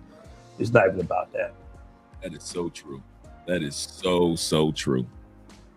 Mm-hmm. Brother Cortez says this. He says, Black men are the least likely to commit crimes in Thailand. Black American men. Black American men. Like American men. Hey, they be good. This is what I love about Thailand, and this is why you see the power of the Western media, because they deem everybody black in America, but here they say your nationality, right? So I don't want to, you know, because I be getting in trouble and shit, you know, because the people say I don't like Africans and all that, but yeah, Nigerians be doing their thing out here. Let me just say that they get caught up all the goddamn time. They always in the news. You see what I'm saying? So it's good that they say Nigerians. So yes, he's right. Black Americans don't get in any trouble. Yes, sir. Shout out to brother AMSM in the building, man supporting men. He says salute to Andre, BMD, and everyone in the chat. Let's get started with some of the things that I noticed through the evolution, and I want to hear what you have to say. We spoke on this earlier, guys, and I want to hear what our brother Aaron has to say. First evolution that I noticed was we are starting to become more relocators than just vacationers. When the Afro movement first started, there was a lot more vacationers, weekend warriors. like you always say, guys that just, they will go to another country for a couple of weeks or a couple of months. So be it. Now you're starting to see more guys finding that one or two countries, like Taylor Make Dreams. He lives in Thailand, but he has his daughter that he spends time with in DR. You're starting to see guys really building solidified lives. Shout out to Danny of Flight Madness. His products. Shout out to Flight Madness. Yes, sir. Got to show Danny some love. He's been out there forever and a day, and as well as a brother, More to Life in the Philippines. He's been out there for quite a while as well. And so, yeah. The Black Filipino, right? Yeah. Guys that are doing it like that, as far as relocating, whether it be the single life of Danny Flight or a marriage like More to Life. You're starting to see that. I want to hear what you have to say about, now we're seeing more relocators than ever before. What do you think that has caused that, guys to be not just vacationers, but more relocators now that you're showing up as well? I think the main driving force that people don't talk about in this space is really economics, man. Southeast Asia is booming right now. And I believe that they have the blueprint. I believe tourism is going to be a huge economic sector in Cambodia, Vietnam, Thailand. I think other countries going to follow suit, because usually, when one does good, the other one trying to catch up with it. I've seen all types of developments. They know that people want to live the West. Listen, I don't care who you are, black, white, green, or yellow, male or female. Don't nobody want to work 80 damn hours a week just to pay the bills. You know what I'm saying? People love their leisurely time. And I think that's one of the main driving forces. It's just like, okay, I can pay $4,000 a month in Miami or New York or in Atlanta to have a nice 2-bedroom loft, or I can pay $800 a month with a jacuzzi on the balcony. And then on top of that, a lot of these foods are more natural and healthier. You don't have all the cancers. Everything tastes different out here. You eat potato chips. I tell my wife all the time, when I see something, I'd be like, oh, it don't taste like it did back in America. That's because they took all the cancerous stuff out of it. You know what I'm saying? So it might not taste as good, but it's way more healthy. You're going to lose weight. You're going to be healthy. You're going to have a peace of mind, man. And what I like about this culture here is the fact that the men give each other so much respect off rip. And I think that's what, as black men, we can kind of learn from that, because we've been kind of programmed to kind of be at each other's necks and throws to a certain degree. But I like the way that the men of this culture kind of lead with respect. Before they even know you, they bound at you. Hey, man, I'm coming at you with respect. Like, don't get twisted, because these dudes can fight out here, man. You got movie time. They know movie time like we know basketball. So they lead with respect. And I think that's one of the things that I've kind of soaked up and learned, and I'm trying to be better at, because we so used to beefing, and you know what I mean? Like, it's a natural thing with us. Men are going to beef, but that's one of the other elements that I like about living overseas. But yeah, that's one of to go back to you. I think the economics, the culture, your hypertension goes down tenfold when you in Southeast Asia, just because it's so laid back, bro. It's just so laid back. I don't see how man wouldn't like this environment. And then I would say one of the elements is, you do got older men that are established that have had their success in America, and they might be looking for more of a traditional relationship. They say, you know what? I don't want a headache no more. I'll pay all the damn bills. I'll pay everything. You know what I mean? Like, just take care of the home, take care of the kids and everything like that. So you have that element as well. But man, Southeast Asia is where it's at. It's booming, man. It's really going to boom. I really do believe it's going to be a massive brain drain in the West of, engineers, all types of people. I think people are in school right now looking at more jobs that they can do online versus more jobs that they can do physically. Now, the problem is you got AI out here. So you got to kind of include that in it, because AI is taking so many, online jobs. But I think at the same time, you can kind of utilize it as a, weapon in your tuba as well, to be able to make money online. You might not be able to find a job online, but you always be able to make money online using AI as a tool. So I just think those are like the three main factors. That's a good point, because that's one of the reasons why a lot of us are taking our online cloud engineering class with our brother Theo Wolf, who'll be heading back to Japan real soon. And he's teaching guys not only about cloud engineering, but also the AI movement. So you get a chance to blend both while we're in classes. Shout out to class 7, class 7.5, and class 6, class 6.5. Shout out to you guys. The thing with AI helps me with everything from writing of my books to consultations, putting together a great consultation package. It has helped me out when it comes to if I'm gonna fix my light real quick, bro. Just give me like two seconds. Let me go ahead and put myself on solo. It has helped me out in regards to studying. So any of you guys that are interested in taking AI courses or just studying AI, start off with YouTube.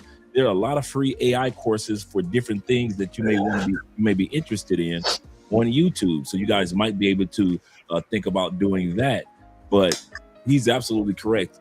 There are online opportunities out here, and AI will help you in regards to you being able to move forward, as well as some of you guys that are ex-military. You have your pensions right now. You may be waiting to get 100% of your disability or whatever it may be. If you are at that point and you want to relocate to another country, you don't have any major responsibilities back home. Like I was saying, you may even want to leave out the United States part-time. There is no either or. You don't have to leave the United States full-time immediately. And I think that's some of the misconceptions about relocation in the passport bro movement, that people think that you have to leave the United States full-time, and you can't be an expat or a digital nomad or a passport bro or blue book gentleman, passport kings, and so forth. That's not true. Many of us, when we left our initial moves, we were part-time in other countries and then full-time in the United States. So once we got all that on track, then we made the decision on whether we wanted to be part-time or full-time. Like you guys always hear me say, the three things that you need to do when it comes to relocating. First, find your country. So it might take you a couple years just to find your country. Some of you guys might assume that just because a country may work, or I give a perfect example. Aaron was in Colombia, in Brazil, just as long as I have been. But notice, he's happily married in Southeast Asia. So just because you start in one region of the world, you might end up in another region of the world being more happy. So it'll take you a few years to find out what country. So that's another reason not to rush. What city in that country? Like I always say, which city are you going to choose? Just because Ronin Travelers lives in one part of Philippines, that might work great for him. But for you, you might want to be on another island in the Philippines. So you may want to ask yourself that. And then, like I always say, what side of the city? So you've chosen what country or countries, you've chosen what city or cities, and now you got to decide on which side of the city, because all sides of a city are not created equal. You know how they always say in real estate, location, location, location. So guys, let's go back to our brother Aaron, and those are the things that I've noticed that's taking place with guys that are relocators. We take in consideration our countries that we desire, our cities that we desire, and what side of the cities we desire. Relocators move a little bit differently than vacationers. Absolutely, 100% agree with that. You know, a lot of people think, Pattaya is one thing, but it's such a huge city, man. It's like, you got the Vegas element, of it, but at the same time, like, I'm nowhere near that. You know what I mean? Like, but I'm still technically in, the Pattaya area like that. Everything's like a drive away. So you're absolutely right, man. It's a tale of, two cities within a city. But when people say, oh, you live in Pattaya, and keep in mind, everybody visits Pattaya all throughout Southeast Asia, Asia in general. Pattaya is known to be like the Miami or the Vegas. You get people from Korea, all the places, hella tour buses coming in, and they might not even participate in what you think they're going to participate in, because it's a hella things to do, in Pattaya. Yeah, women come from Bangkok to go to Pattaya, to go to some of the beaches out here. So you're absolutely right, man. And I did, start off in Colombia. I enjoyed my time in Colombia. I love Colombia. I would, visit there again. I enjoy Brazil, but Pattaya to me just clicked more cylinders, and on top of, I love the safety of it and the food. So that's why I chose Pattaya. Let me ask you this. I haven't heard this from you as often. How does your family feel about, have they become comfortable with the fact this, outside of prior, I'm going to talk about prior to the family you, prior to the family you, did your family get comfortable? And I say this for guys that are watching. Did your family finally get comfortable with you being outside the country? They understood what you're doing, and they may even have questions about, hey, can I do it now? Oh yeah. It was a little, because at first I don't think they realized I had left like for good, right? So at first they were just like, oh, okay, a couple of months. Oh, okay, 1 year. Oh, that's a long time. 2 years, it's like, hey, when you coming back? 3 years, it's like, you need to come back. Like, come on, man, you need to come back. But my mom has always been in support of like, and now it's like, hey, man, just stay over there because we want to go over there too. Like, just stay over there and teach us or guide us because we want to come over there. We're thinking about moving over there now. So yeah, but at first it was a little tough because it was at times I missed my family, and it was, calling for me to, hey, can you come? You're missing graduations, you're missing, I miss like my little baby cousins growing up and everything. And that, I never get that back, but at the same time, man, it was just, I feel like, living overseas kind of was my calling, man. Everybody does not have to stay in the United States. Like some of us need to leave. True. And if you're in a position financially where you can leave, or you don't have no set responsibilities, you don't have a family, no kids, nothing like that. Hey man, why not? Why not try it out? Like I said, it's not for everybody. I remember it was a guy that came to DR, right? Not my friend, a friend of a friend, basically. He was complaining about, man, y'all like this? Yeah, man, it's just dusty. It ain't, it ain't polished. The streets is rocky. It's just dusty. And we were sitting here like, hell yeah, we like this. We love this. That's so right. It's not for everybody. You got people that like, they love a certain standard of living. They might not like, certain things, but for us, we enjoy it. We love living in the DR. We love living in San Domingo. We don't care if the infrastructure isn't the best. You know what I'm saying? We don't care if it's some of the American stuff is a little more inflated because, it's an island. We don't care about that. We love living overseas in general. It's just a beautiful thing, man. It's nothing like going somewhere, Dre, for the first time. And I know you know this. And just looking at the vista, looking at the view, looking at the horizon, and just being like, when I was in Brazil, man, I was in awe every day. I'm in awe because I'm going somewhere else and seeing trees as tall as skyscrapers. Right. You know what I mean? Like I'm learning different words, different languages. I'm eating different foods. It's just excited to leave a house just to go to the grocery store as an adventure. I remember one time you called me when I was in Barra de Jachuca, and we had our first conversation, and you were telling me a lot of information about your YouTube channel and all that. And I'm talking, and it's like, I love it because now I feel more comfortable talking, you're making me feel because you're overseas as well. You see what I'm saying? Yeah. Relationship is like we're more comfortable because if you talk to somebody that's back in the States, it's just like, it's just like kind of awkward. Like, hey man, did you hear what Jay-Z said? Or hey man, can you believe Trump? I'm like, man, I don't know nothing about that shit. You know what I'm saying? Right. Thank you. Yeah, man. I'm the exact same way, man. Shout out to my brother Kofa with the $5 love. He says this. Kofa says, he said, a friend of mine taught me about living and leaving outside the country. It doesn't have to be either or. It can be both and. And like I was saying before, a lot of guys don't realize many of us started off living outside of the United States part-time or visiting other countries part-time, not full-time. You want to talk about that? Yeah, man, I went to DR like 9 times in like 1 year, I believe. And then COVID hit, and me and my boy Mick, we were just like devastated because we couldn't go. We were like going through like pains. You would think somebody had, took our money. You think we got robbed. We was like sick, we couldn't go. So that's when I think we decided to go to Medellin. I think Medellin laws were were a little different during the COVID time. True. And that's when, I started going to Colombia, and I was like, oh, this is even better. So yeah, you can definitely do that. I got, friends that go to Colombia once every, 4-5 weeks. They back and forth and like that. And then they established, they got properties overseas and stuff like that. So yeah, you can do that, man. They be on monk mode in America, and then they, go, to Latin America, and they do their thing, man. That's so true. And it's actually better to start that way.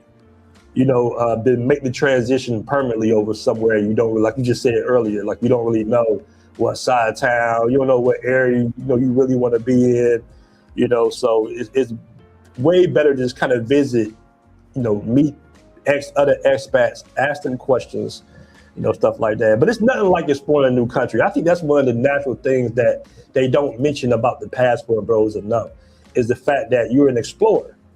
More or less than anything, you're an explorer. And it's so natural for men to explore. We built to explore. We like lions, man. We're not meant to stay in the same area our whole life. When you stay in the same area your whole life, man, it just limits your growth, limits your thinking, limits even the way your masculine principles limits to a certain degree. I don't know why I saw this at. I think it was The Wire, one of my favorite TV shows, The Wire, right? And I think one of the cops told somebody, it's been so long, so forgive me, you guys might, if I'm saying the scene wrong, but he was just like, if you stay around the same people your entire life, you will always be, Boogie. You'll always be, T-Ray or something. You're going to always be that because, they've endowed that to you. Even in my own personal life, when I was in Southwest Atlanta, when I was a kid, they called me the nickname, Tank and all that. I started playing into that. Hey, I'm Tank, I'm Lil Tank, so I must be, I gotta keep beating up guys and all this shit, you know what I'm saying? Right. But that wasn't me. That wasn't who I was. You know what I mean? I like reading books and shit, bro. Like, so that's not even who I was, but I would have kept playing into that character because that's what was pushed onto me. You see what I'm saying? So that's why it's so important for you to leave your environment, because when you go to Colombia, you're not D-Ray no more. You are who you are. You Desmond, you know what I'm saying? Right. Or, LaFarius or something like that. You get to create, a new wedge, a new character. It's not a character, but you know what I mean? You get to be who you really are, basically. And that's so true because when it comes to women, you can find a woman in these countries that appreciate who you really are. Like me, I like nerd chicks. I'm a nerd dude. I like my anime, my books. I like going to church on Sundays. I like just relaxing. I'm a homebody. And that's who I married. I found me a nerd chick that like nerd stuff, that spend 90% of her time when she go out, she going over a family member's house to visit family. She, we go out periodically on our date nights and things like that, but we really just a homebody couple, man. We act like we already got kids. Yeah, man, same here. Like, I think I did a stream not too long ago, Dre, about me losing, some of my friends to them trying to project a certain personality type in order to attract sisters. I'm just gonna keep it a buck. You know what I mean? And the crazy part about it was, I grew up a certain way. I went to private school, but I still grew up in a, pretty dangerous neighborhood in Southwest Atlanta. And I already had saw the evil elements of it. So I never wanted to be that. Like I already, my uncle's all in prison for life for murder and shit. So I saw that Uzis, walking in the kitchen, seeing Uzis, seeing dope, smelling crack, all that. I've already saw that. So hip hop didn't impress me. You know what I mean? I was just like, I don't want nothing to do with that shit. I had a friend this is what changed my life, man. I was about 13 or 14. It was like 94. One of them early 90s. This is when, crack was out popping big time. And I had a friend named Smurf, right? And, my dad was around, so he wouldn't tolerate me hanging with certain kids because certain kids was already robbing and stuff. So, we still used to play basketball in the day. We fight, we play basketball. We still in the same little neighborhood. So I knew all the kids. And, one day I see his sister crying, like boo-hooing. And I'm like, what happened? Like, what are you crying for? And they was like, they killed my brother. I'm like, who killed your brother? Who killed Smurf? And Smurf and some other kids went to rob a Waffle House up the street, right? They robbed the Waffle House, and when they was leaving, the cook shot him in the back. You know what I'm saying? Waffle House could have shot him in the back. And that right there made a pivot for me. Because I was like, damn, I just played basketball with him yesterday. This kid was like 12, 13 years old, bro. But he was already doing, you know how the hood is. You already doing dirt around that age. You doing dirt. You hanging with the older kids and everything. And that's why I never ever like played into the whole hip hop gangster shit. I'm just like, oh hell no. People dying now? You know what I mean? Like, oh, this is too real. And then you lose family members to drugs and shit like that. So that's what, really made that pivot to me. And I say all that to say, going back to it, I saw the kids I went to school with in a nice neighborhood, you know what I mean, trying to portray that element. You know what I mean? I'm like, bro, you got two parents at the house. You know what I'm saying? Your mom's a school teacher, dude. Your dad's a fireman. Why are you trying to be MC Gusto? Like, why are you trying to act like something that you're not? But it was all to impress the girls, because that's what the girls like. So I'm going to act like Lil Wayne. And I'm like, Lil Wayne ain't no damn gangster. He been rapping since he was a fucking kid. He ain't never shot nobody. With the GPA, a 4.0 GPA when he was in school. Right. So to go back to your point, though, you can be yourself. You don't have to portray yourself. You don't have to play into a character in order, because there's a lot of black men dead and in jail and in prison because they was really portraying a character. They really wasn't like that. They wasn't really built like that. They weren't raised like that. You know what I'm saying? Y'all didn't come live in the suburbs with two parents in the household. Parents, bust their ass and send you to live in a good neighborhood, send you to college, and then you want to be street dude. When I was in college, you was so many dudes to try to play like they was in the street. I'm like, nigga, we in college. What you acting like you in the street for? You want to go to the street? Hey, I'll take you right to my old neighborhood. We can go to the street. You want to see what goes on over there? You know what I'm saying? Murder, crack, death. Right. Prison. You know what I mean? Yep, a lot of dudes. You are not lying, brother. You are not lying. Let's go to this one. Like I mentioned before, in a moment we're going to talk about the app, some of the things that you can do with the app. I got the videos already lined up, so all you gotta do is just show me whenever in a second which video you want me to showcase. And let's go here. The next one that I was looking at is that I noticed, as far as the evolution of the Passport Bro movement, we spoke on this earlier before you came on, is that the Passport Bro movement is no longer just A, black men, B, American men. I have noticed in the evolution of the Passport Bro movement that, like I told the other guys, I have met guys in the UK or seen guys that are in Morocco that have said, and I gave this story, a Moroccan dude said, I'm a passport bro. No, Ethiopian dude. He said, I'm a passport bro. He said, here in Ethiopia, it costs like, the dowry is almost USD $15,000, $20,000 to marry an Ethiopian woman. I'm going to Morocco and I am going to marry me a Moroccan woman with the same type of traditional mindset that I want. And the dowry is only $2,000 to marry her, to give to the parents. And he said, and I had never heard an African dude say I'm a passport bro. To hear Northern Africans say I'm a passport bro. And then I watched we showcased this about a couple years ago. It was a panel of Islamic guys in UK, different colors, and it was a panel of men and a panel of women. And they were concerned, why are the men leaving UK and marrying women that are Islamic in other countries and not bringing them back? And the guys were like, I'm a passport bro. Yes, I am.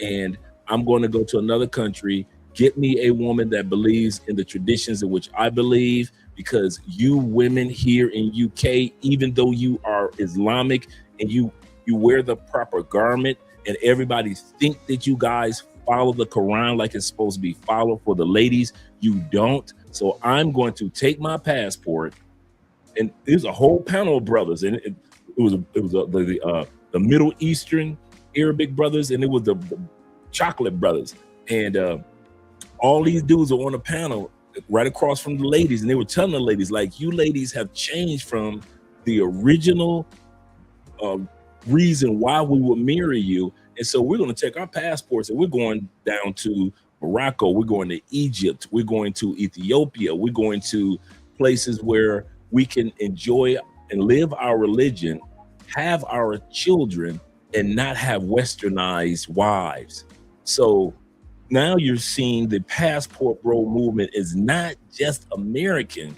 There are dudes globally. I just came across a headline of the passport bro movement of guys from China going, going to Thailand, going to the Philippines looking for wives, going to Cambodia looking for wives from China. And so they realized, like, listen, I can use my passports just like the American men can, and I can relocate. Once again, this is part of the evolution of the passport bro movement. I want to hear what you have to say now that it's not just black men, it's not just Americans, but it's men on a global basis are picking up traction in regards to finding love, lives, and not keep your thought for a second. The Ethiopian brother left and was bragging about how inexpensive life would be if he had moved once he moves to Morocco. He said, so I'm not just moving to Morocco because of the ladies.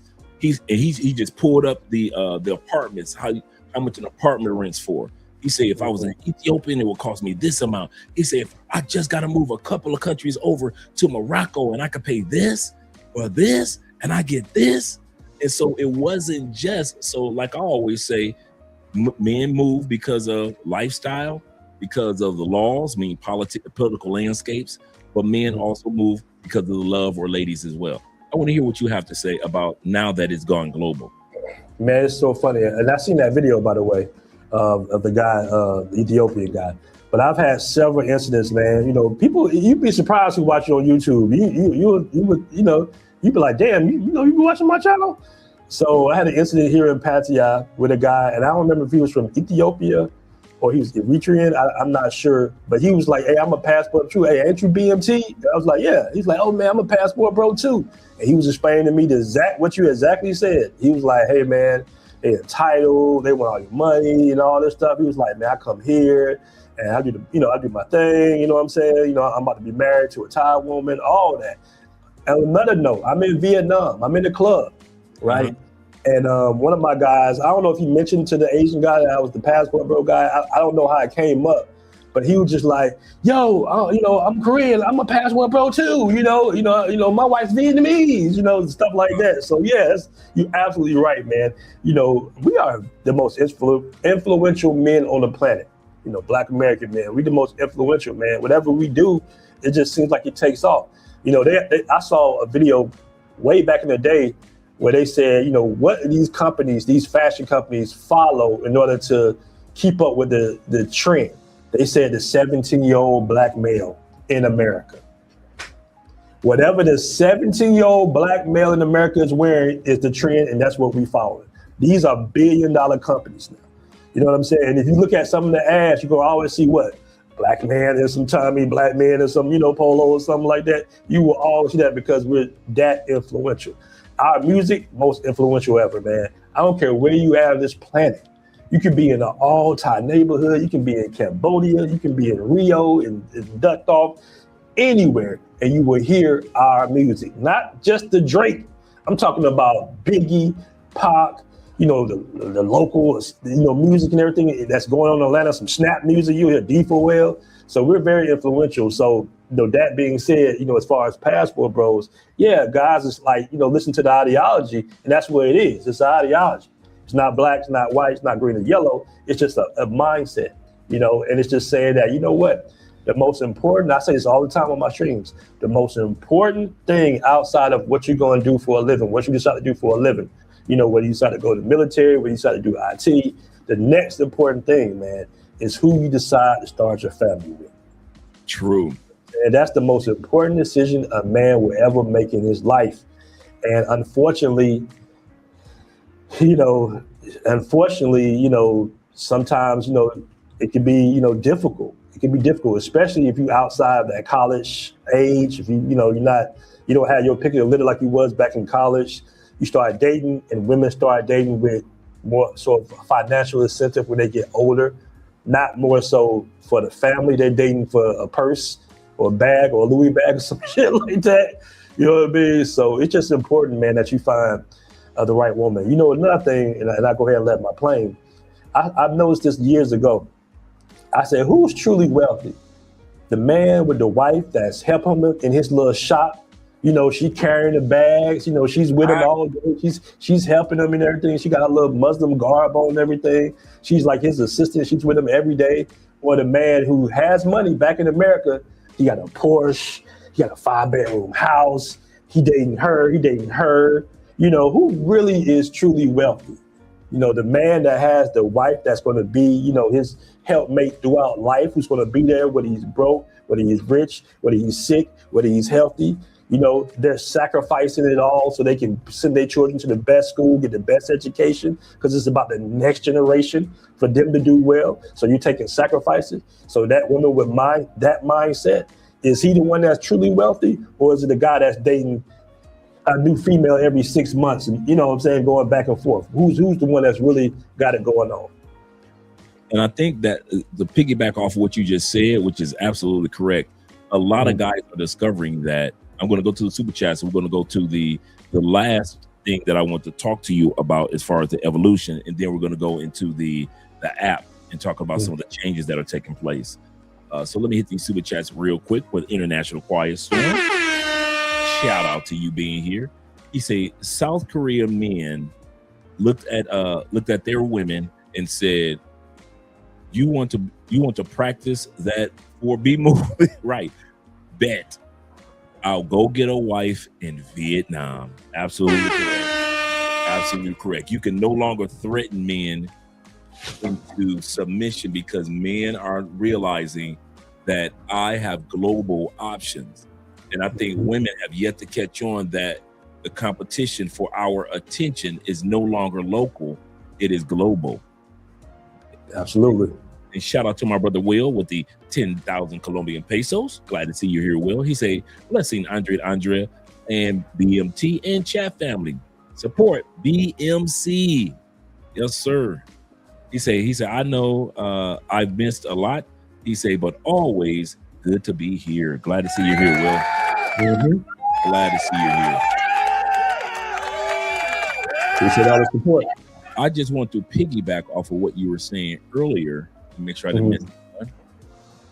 I just want to piggyback off what you were saying earlier, because the next evolution that I want to talk about was the serious relationships. Great story. I'm in a bar that's owned by a brother. So a lot of us meet up there. And so a lot of times when guys come to Cali, just about every brother knows that this is one of the spots, right? And so one brother's like, "Hey, Dre, love Crossing Borders, man. I love what you do, blah, blah, blah, blah," right? Shout out to that brother. Mm-hmm. He's like, "Story for you." I say, "Let's talk." He says this, Aaron. He says, "I had a friend and we were in Cartagena. And we were in Medellin." He said, "And my friend running through the baddies in Medellin, having a good time partying." He said, "Man, let's go to Cartagena." He said, "Bruh, you need to go to Cali." Nah, man, I'm trying to run through. He said, "Man, I promise you need to go to Cali." He said, "They like that. They like that." Right after that, they came to Cali. Because the guy had already been coming to Cali off and on. He said, "Man, you need to come down here to Cali. I'm telling you." So guy comes down to Cali. A year later, the dude pulls out his cell phone. He said, "Look at this, Dre." It was the guy who was so reluctant to come to Cali and wanted to go to Cartagena, who's now happily married in Cali. There is an evolution of how we think and how we hook each other up now. We used to hook each other up on the pay for play. We be in WhatsApp and, "Hey, I got these ladies, or you come to this club and we're gonna have some fun," or we can hook each other up, or, "Hey, we could, hey, do this, do that." Now guys are hooking each other up like, "Hey, they got mosques for us Islamic brothers in Bogota. Let's go to that mosque. They got a church here that you can go to." So now a lot of guys go to church with me and Andre when they're in town. And then the one brother could have easily convinced his friend, "Yeah, you're right, go to Cartagena, you're gonna have a good time. But he knew his friend. He knew, bro, you need to come down where it's down to earth, ladies. It's not wild. I'm telling you, you will like it. It's down to earth. Came to Cali, found his woman, and I mean, just beautiful couple. Just real. I looked at through the wedding photos. Just beautiful, beautiful couple. And you just feel so happy that now we are sharing with each other information about longevity relationships and not just the weekend warrior type of environment. Have you noticed that men are starting to think more of serious relationships?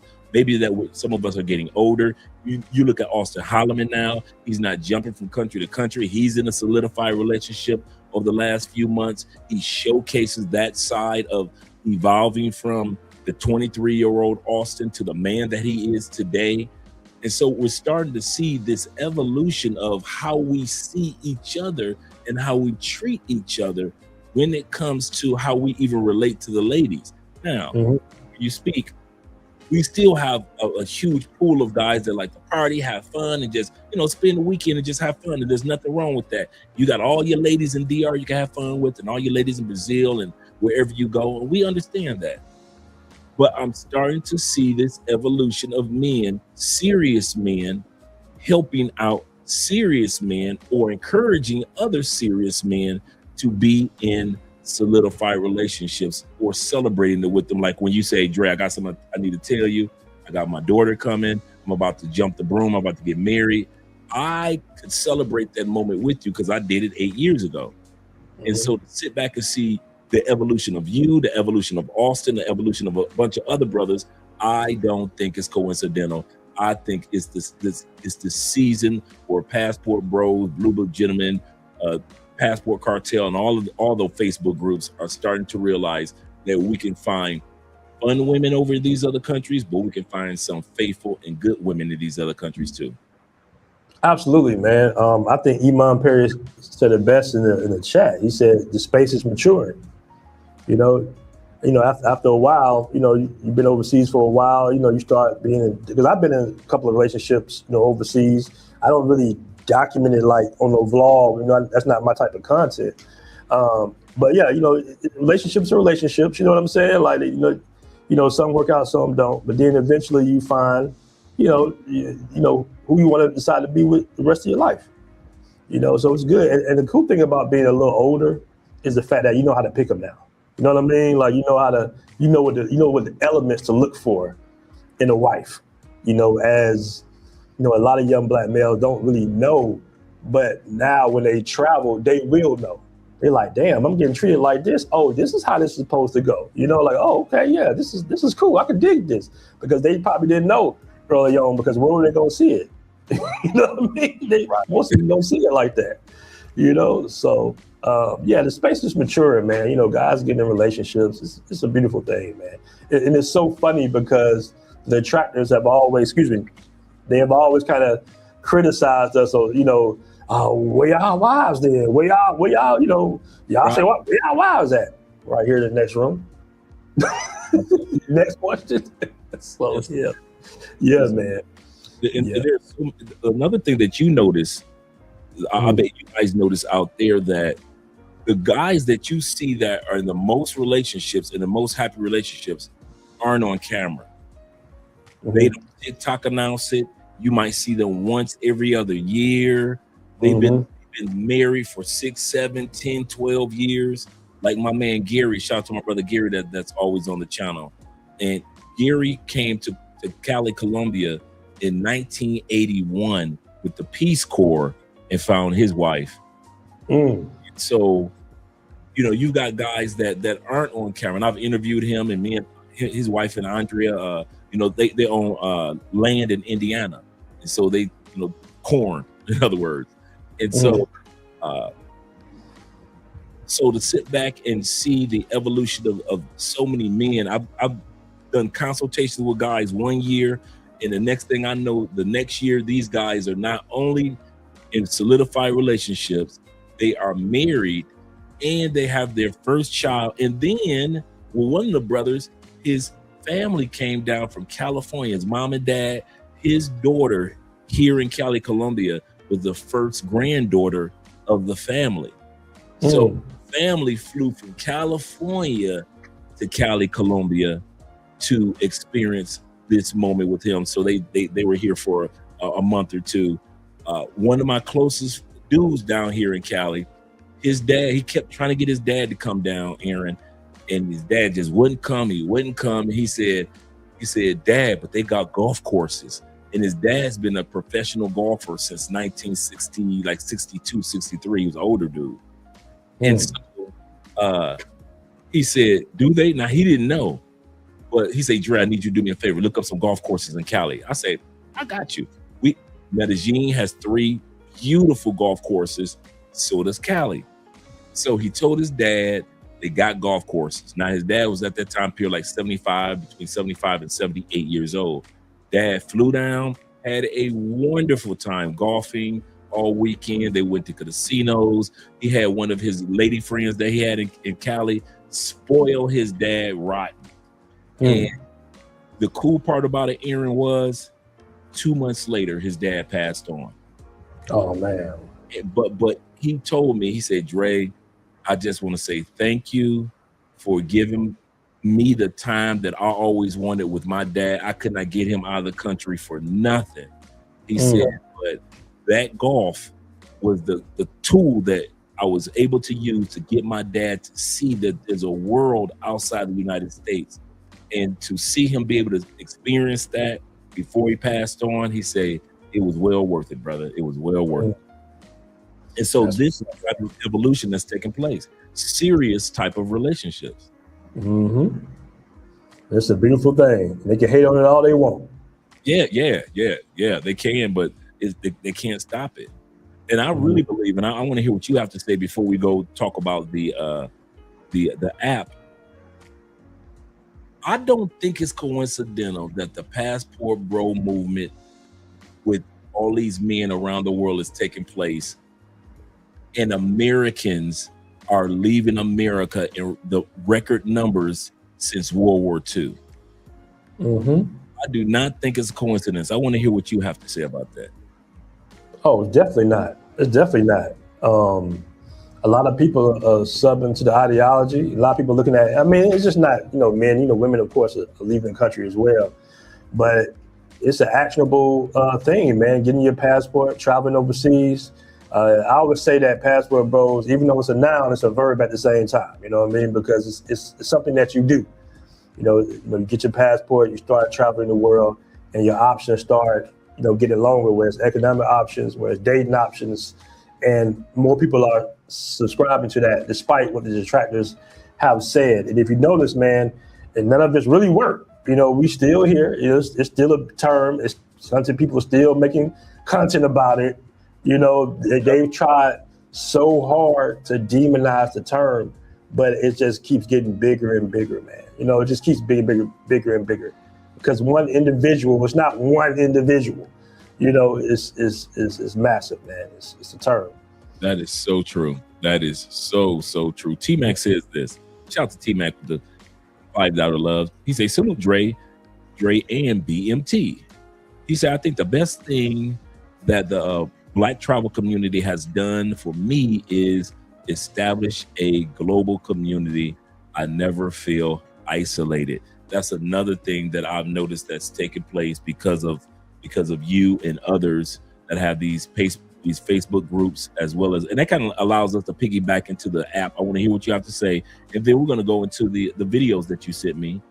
Okay, we'll talk about the app, because I have my my page pulled up on screen, so I have the videos for us, and I also have my Passport Bros actual page, that's on the app already pulled up for us as well. Okay, cool. So he was talking about the benefits of the global community.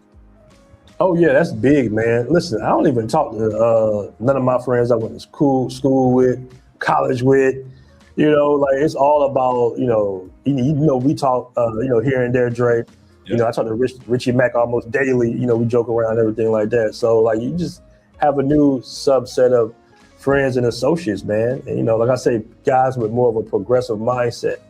And our news cycle is much different than the news cycle back home. We don't generally share stuff that goes on in America. We're sharing stuff that goes on in the country that we live in, you know? So it's a beautiful thing, man. Like, you meet some very interesting characters. And another thing I like that is not discussed is the fact that the black male patriarchy is being kind of rebuilt, being gelled back together. Because we lost that in the States. We're going to get into the reasons why. But you got Taylor Made, you got older gentlemen all the way down to Austin Holland. You know what I mean? So you got, and we're all doing what? We're all socializing and hanging out together. So the conversation, I remember we was all hanging out at a bar, Maju Bar, and it was Taylor Made, it was Chocolate Man, Richie Mack, myself, Travelversity, Austin Holloman. You know, it was all these brothers, and we're all different age ranges. That never happens in the States. You know, so Taylor Made is giving, you know, me game, I'm giving game to Austin. You see what I'm saying? That patriarchy is being rebuilt now, because you're taking all the negative and the silly stuff away that we would have to usually deal with in America. You know what I mean? Like, you're not going to catch a 60-something-year-old in the club with a 21-year-old in America, are you? No. You know, so it's a nice thing, man. It's nice. That is. And I didn't even think about it like that, but you're absolutely correct. The generational gathering of men that's taking place. Because I give you a perfect example. A lot of guys who have never met Austin don't know. Austin is completely different in real life than he is on camera. He's a very kind of like a nerdy side of, I mean, all he did with me from the minute I picked him up from the airport, he talked about tech. He talked about different things that you can do with your YouTube channel, your TikTok channel. He wasn't thirsty for the chicks. He wasn't, you know, moving around with that hunger.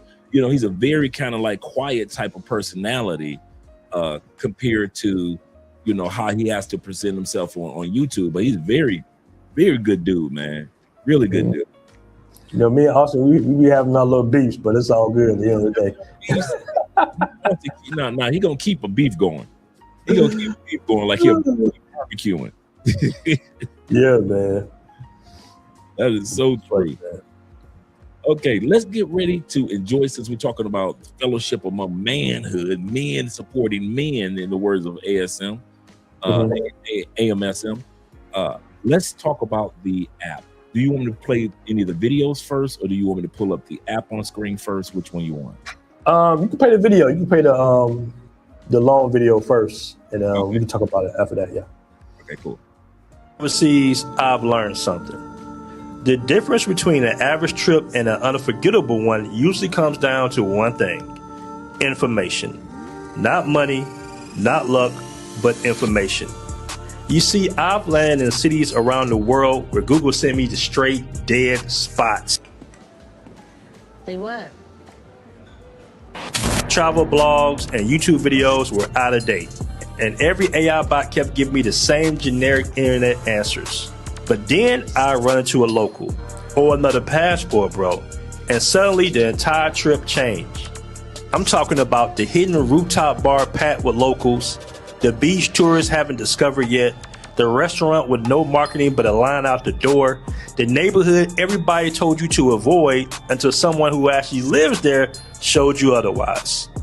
The after-hour spots that never show up on Google, and the experiences that turn a good trip into a story you will be telling for years.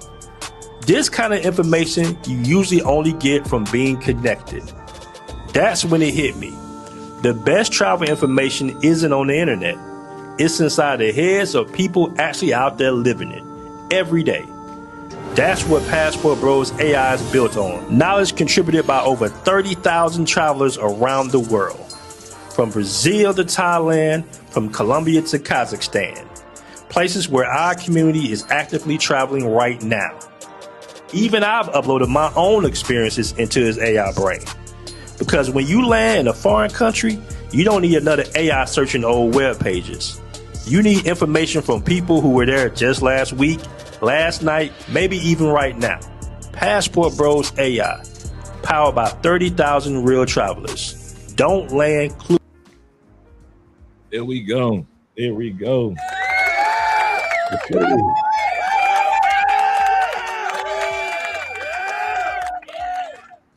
All right. Yes, sir. Yes, sir. Yes, sir. Shout out to Jeffrey in the building. Jeffrey AI. Gotta have it, Jeffrey. Yeah, man. So let's start doing a breakdown in regards to the benefits of Jeffrey, because Jeffrey is new. Yeah, we've been working on this for quite some time, man. We want to, build value within the app. Of course, there's a lot of guys already on the app, exchanging information, building up the community. But we wanted, like I said before, when I was in Vietnam a while ago, I was Googling like different hip hop clubs and everything like that. And I found one, but it was empty. And then, me and my guy, we hanging out. Then we ran to another guy who lived in Vietnam in there. He was sitting in VIP by himself. I'm like, hey, bro, what a real spot's at? Is it just dead like this always in the name?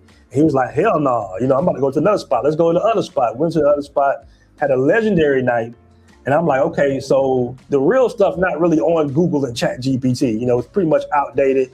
It's just they just scrubbing articles that they find on the internet, past data. So that's when I said to myself, I said, man, like the best experiences is guys, having their experiences. So, I started collectivizing all types of data from the Facebook groups, YouTube interviews, my personal experiences. I'll ask questions. I had all types of travel guides already that I had written, and we started uploading it to, basically the brain of the AI. And that's when we came up with Jeffrey AI, man. So I want to send a special shout out to my developer, man. He worked really hard on this. So shout out to him as well for building this, because it is a unique system. You're not going to find any data like this on any other chatbot, Claude, Grok, none of that. Not to say you can't find useful information, but the most useful information is going to be right here on the Passport Bros app with Jeffrey AI, man. The questions you really want to ask, he can answer to you. He can answer. Okay, let's see. Let's ask a question. Mm-hmm. Uh-oh, let me take that down.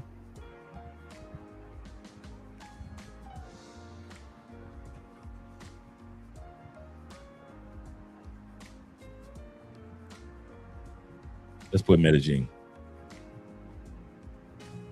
I misspelled that. Let me straighten that up.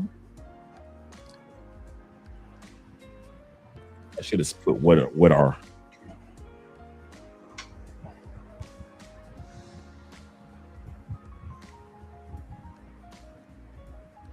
Let's see what we got. Because I hadn't used it yet. Okay. Oh, there we go. There we go. Let's go, Jeffrey. Yeah, man. Let's go. That's what I'm talking about. And it asks you other questions down here. What are the safest in Bangkok? Should I think about Thailand visa run for a longer stay? So you have that up there. What scams, which is very important, what scams should I watch out for in Medellin? So we click on that. Yeah, man. And there we go. There's other things related underneath it, like you'll see the global rentals, you'll see kind of like some places and some other stuff on the feed as well. So yeah, man, there's a lot of information. It's tons of data on that. I mean, like tons of data, and it gets improved daily. It's uploaded daily. And at some point, like this is kind of like still we rolled out the beta version, but at some point we'll have guys with the ability to upload data as well and receive Passport Bro coins in order to, exchange them for real money too. We've been working on that. We actually worked on that system first. But we had to do some other things with the bank and everything like that, to clear up some things for compliance issues. Right. So we put that on pause, but we still continue with Jeffrey AI. Yes, sir. Now let me ask you this: is at this point, how do we get those who have, for example, I'm here in Cali, Colombia. I know where the best clubs are, the best restaurants, the best. I've been here, and so. how would I be able to add information? Do I just send the information to you guys and you add it, or how does it work? A great question. That's what I was saying earlier. Like, this is like the beta version, but the next version of this, like Jeffrey AI 2.0, you will be able to go in and upload, your content in like a PDF, or we'll scrub all the posts, all the informational recommendation posts. Jeffrey already scrubs that from the feed already. So if you just make a post, like you post yourself at a restaurant, Jeffrey will record that and put that into his index. Oh, man. But the next iteration, though, the next like 2.0, then you will be able to actually upload content. Like when you get posts, you have the option to say, hey, upload this to Jeffrey AI. Jeffrey AI will analyze it, and then he'll reward you with PB coins, basically. And with those PB coins, you'll be able to exchange into real value. I'm just going to say that because we're still working on that right there as far as that part is concerned, like, the compliance issues with the banks and all that good stuff. But that would be ultimately the ultimate goal. So you will upload a recommendation, let's say a really nice restaurant in Cali or a great hotel in Cali. Jeffrey will analyze it and he'll reward you with currency, basically. We'll just say that. Right. Yeah.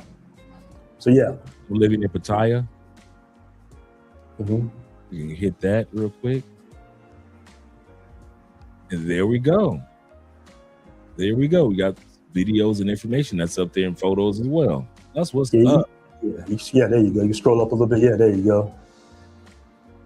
So, like I said, this is like the beta version. It gives you all the information that you need, unique information that no Chat GPT or other bot on the planet will have, because this is recommendations from guys that are actually traveling the world, living overseas. Like I say, I upload a ton of indexes myself.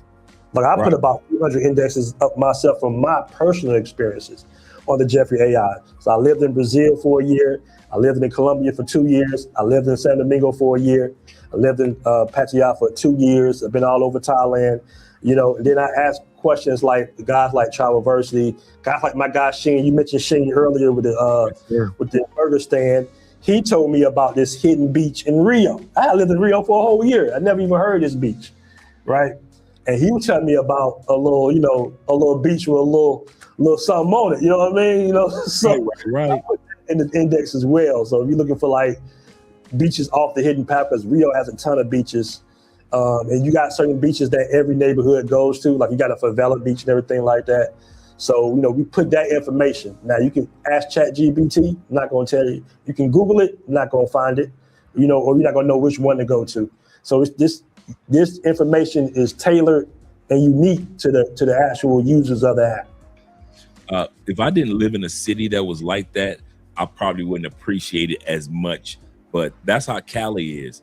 If don't nobody tell you where to go, because Cali is not like Medellin. There is no clock tower like Cartagena. There is no El Poblado area that is just the area, the it spot. Cali has a few of them, and if nobody tells you where to go, you would not. Plus, we don't have a red light district, and so you know where to go in Cali. And so the information of where's the hot clubs, where the hot spots are, like for example, Aaron, even though we live in zone Strata 6, we are literally behind the corner from the largest clubs and the best nightclubs on the north side of Cali. I mean, there are 25 clubs and restaurants and bars all around, literally around the corner from us.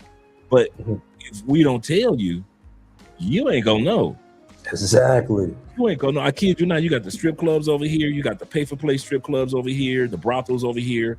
But you got the love motels over here. 16 of them in our neighborhood alone. Just 16 right around the corner from us. But on this side, you would think it was a nice, quiet suburban neighborhood with grandmas and little kids running around. But then the weekend comes, you're hearing nothing but music blasting and blaring and all type of cars and all type, just people just enjoying the club life over here. And so, but just like you said, if nobody tells you, you wouldn't know. And so that's and what I might do also, Aaron, just for your information, because you'll be able to upload it, I'm going to put together a Cali Colombia PDF, because I got a lot of stuff that I use. Man, appreciate that. because all this stuff that I use during consultations, I'm telling guys, I give them the best brothels. I have the salsa teachers, I already have their information. I've got all the Airbnbs in each neighborhood.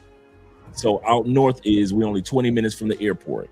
So I got when I do the consultations, each neighborhood, I also give you 4 to 5 Airbnbs. So if you want to be in Grenada, which is still out north, I got 4 Airbnbs I show them during the consultation. Out here in La Flora, I got Airbnb. So I don't just tell them where to go, but I also have the information. So I'll send all that information that I do during the consultations. I'll send all that over to you. And so you can talk about the clubs, the areas. Ray mentioned this, he mentioned that, and how far it is from the airport compared to if you're out south, you're an hour away, but out north, you're only like 25 minutes away from the airport here in Cali. And so T-Mac and Will, they already know this. To my little daughter real quick. Oh, look at the little one. There we go. There we go. Look at the little one. Look at the little baby girl. Ooh, yeah. God knew. Yeah, you go, baby. Happy Dash. There we go. All right, Dad. All right, Mom. Okay. Yes, sir. Okay. I won't hold him too long, Mom. I know you got to bring Dad back. I saw that look. That's all good, man. Responsibilities. Mm-hmm. I love it. Okay, let's go back to the app, but I'm going to get that information over to you, Aaron. Oh yeah, man, appreciate that. You know, Dre, it's so funny, man, because I actually do consultations too, right? And I've had guys actually go to Rio, and you know, they go to Maps, they go to the Copacabana, and that's it. And then they'll do a YouTube video. Man, Rio ain't all that. Like that dude, I don't really care for too much. Satan Center diss Rio, diss the women of Rio, Brazil. He's like, oh, they raggedy, they this, they that. And all he did was walk by Maps and walk the little beach in Copacabana. It's like, bro, you didn't know where to go. You know what I'm saying? You had no idea really where to go because you couldn't find it on Google or they go to Christ Redeemer. They do all the little touristy stuff, but they really don't know exactly where to go. So this is like the ultimate travel assistant, man. This is the ultimate travel assistant. Like you say, brothers will upload different, content, PDFs and everything into the system. He'll retrieve it, he'll index it. Stuff like that. Now, I see some technical questions in the chat, guys. Listen, I'm not a developer.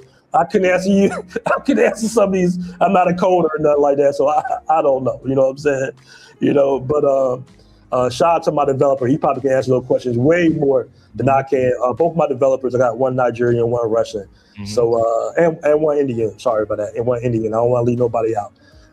So shout out to all 3 of them for developing the app, man. But yeah, this is and it's going to be even more things. Like we're going to be indexing photos for safety. You can be able to kind of run a photo through there. Or just in case you got a little date you met at Medellin or something, you can run a photo in there. Then you'll see like, okay, this is sketchy right here. This is she's been known to do this, do that. She has a record. We're going to have all that in this index at some point. It's going, like I say, daily is more information being uploaded to his AI brain, man. Oh, so, what's up, man. Yeah, it's a beautiful thing, man. Also, the drivers that I have, I have my man Juan in Medellin. If you ask for a driver, the driver will pull up, hey, this is a verified driver. 36 Passport Bros recommend Juan. He speaks English, stuff like that. So, you got a lot of safety things that goes along with Jeffrey AI as well, man. Got those as well here in Cali, so I'm gonna send that over to you as well. I'll send all that over to you. Yeah, definitely. Like, they asking me tech questions, bro. I don't know tech questions. I see servers. You like, I don't know about servers. I'm about a 4 out of 10 when it comes to tech, man. But it's a lot of things that that I just don't have the I'm not, outside my wheelhouse. So I'll just say that. Right. Now, let me ask. Yeah, it was expensive. It was. Shout out to my developers. It was expensive though. But it was well worth it. That's how you start your business, man. I'm proud of you, brother. I kid you not. And the cool thing is, Dre, that we've been, the network, the social community has been building up for 3 years. right? So you got, guys that's been providing, we was able to scrub all that recommendation information for the whole entire 3 years of guys mentioning different spots and stuff like that. So that's a good thing about that. Like I give you a proper example. You mentioned Cali, but San Domingo is one of those cities that if you come to San Domingo, outside the casinos, you would say, oh man, this is kind of boring. The beach is all the way in, what's the beach called? Boca Chica. It's not like the best beach in the DR and everything, but it's all types of beautiful beaches in the DR, that you probably ain't never even heard of, that the locals go to. And San Domingo is a great city. You just got to know where to go. You got to know where the rooftops at, because there's a lot of nice rooftops in there. You got to go to, go to Vent. You got to go to other little places that you would like, So that's all in, the indexes in the Jeffrey AI, man. You pull up to a city, or you go to a city and you already have your itinerary, or it can put an itinerary together for you. There you go. There you go. Like when we went to Santo Domingo, that's our favorite city in DR. We stayed in DR for a month, went all over the country, but Santo Domingo, we went there twice. We love going to Chinatown there. We love going to the restaurants that's in the caves. We love the fact that that subway system looked like they built it yesterday. A lot of people don't even know they got a subway system in DR. So it's that information that's great to know that's going to be inside the app. So when you go to Santo Domingo, yes, you can take a subway. We've taken it, and it is very clean, secure. A lot of security out there. Really nice. Yes, they have a real Chinatown, like New York, Chicago, LA type of Chinatown in Santo Domingo. So yeah, most definitely, man. Most definitely. Even information about Cambodia, like I say, I'm a bit of a nerd myself, man, and I love going to museums. Like one of my favorite museums in the world is Phnom Penh's National Museum. Like that's the most. It's like it goes back way in time, and it's a little folklore to it because they were saying that the world was ruled by giants and everything like that. But you start seeing all the monuments and statues that look just like us. I'm just saying. You know what I'm saying? We recognize each other. Oh, I'm like, hey, that's a bell pepper nose. Hold on. You know what I mean? Like, hold on, that's a brother right there.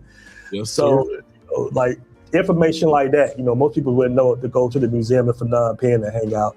These little different areas. All cities, man. I got guys that's uploading information about Nepal. You know what I mean? So you can definitely go off the beaten path. Yeah, we'll be visiting you guys over in Thailand for 2 months next year, and we're going to our 2 trips will be Thailand, and we're going to visit family in Italy because we're looking for our second country that we're going to be moving to. We're gonna have a great time in Bangkok, bro.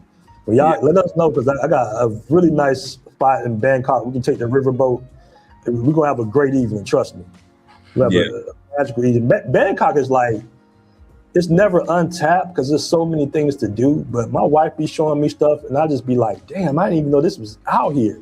Right. Like they got a whole little Jurassic Park area in Bangkok, bro. Like, it's just so many things to do, man. So we definitely going to enjoy it. And the riverboats, it's like they have all the food on a riverboat. So you got all these like buffet that you can eat, $30, Drake. You know what I mean? Like, come on, man, you can't beat it, bro.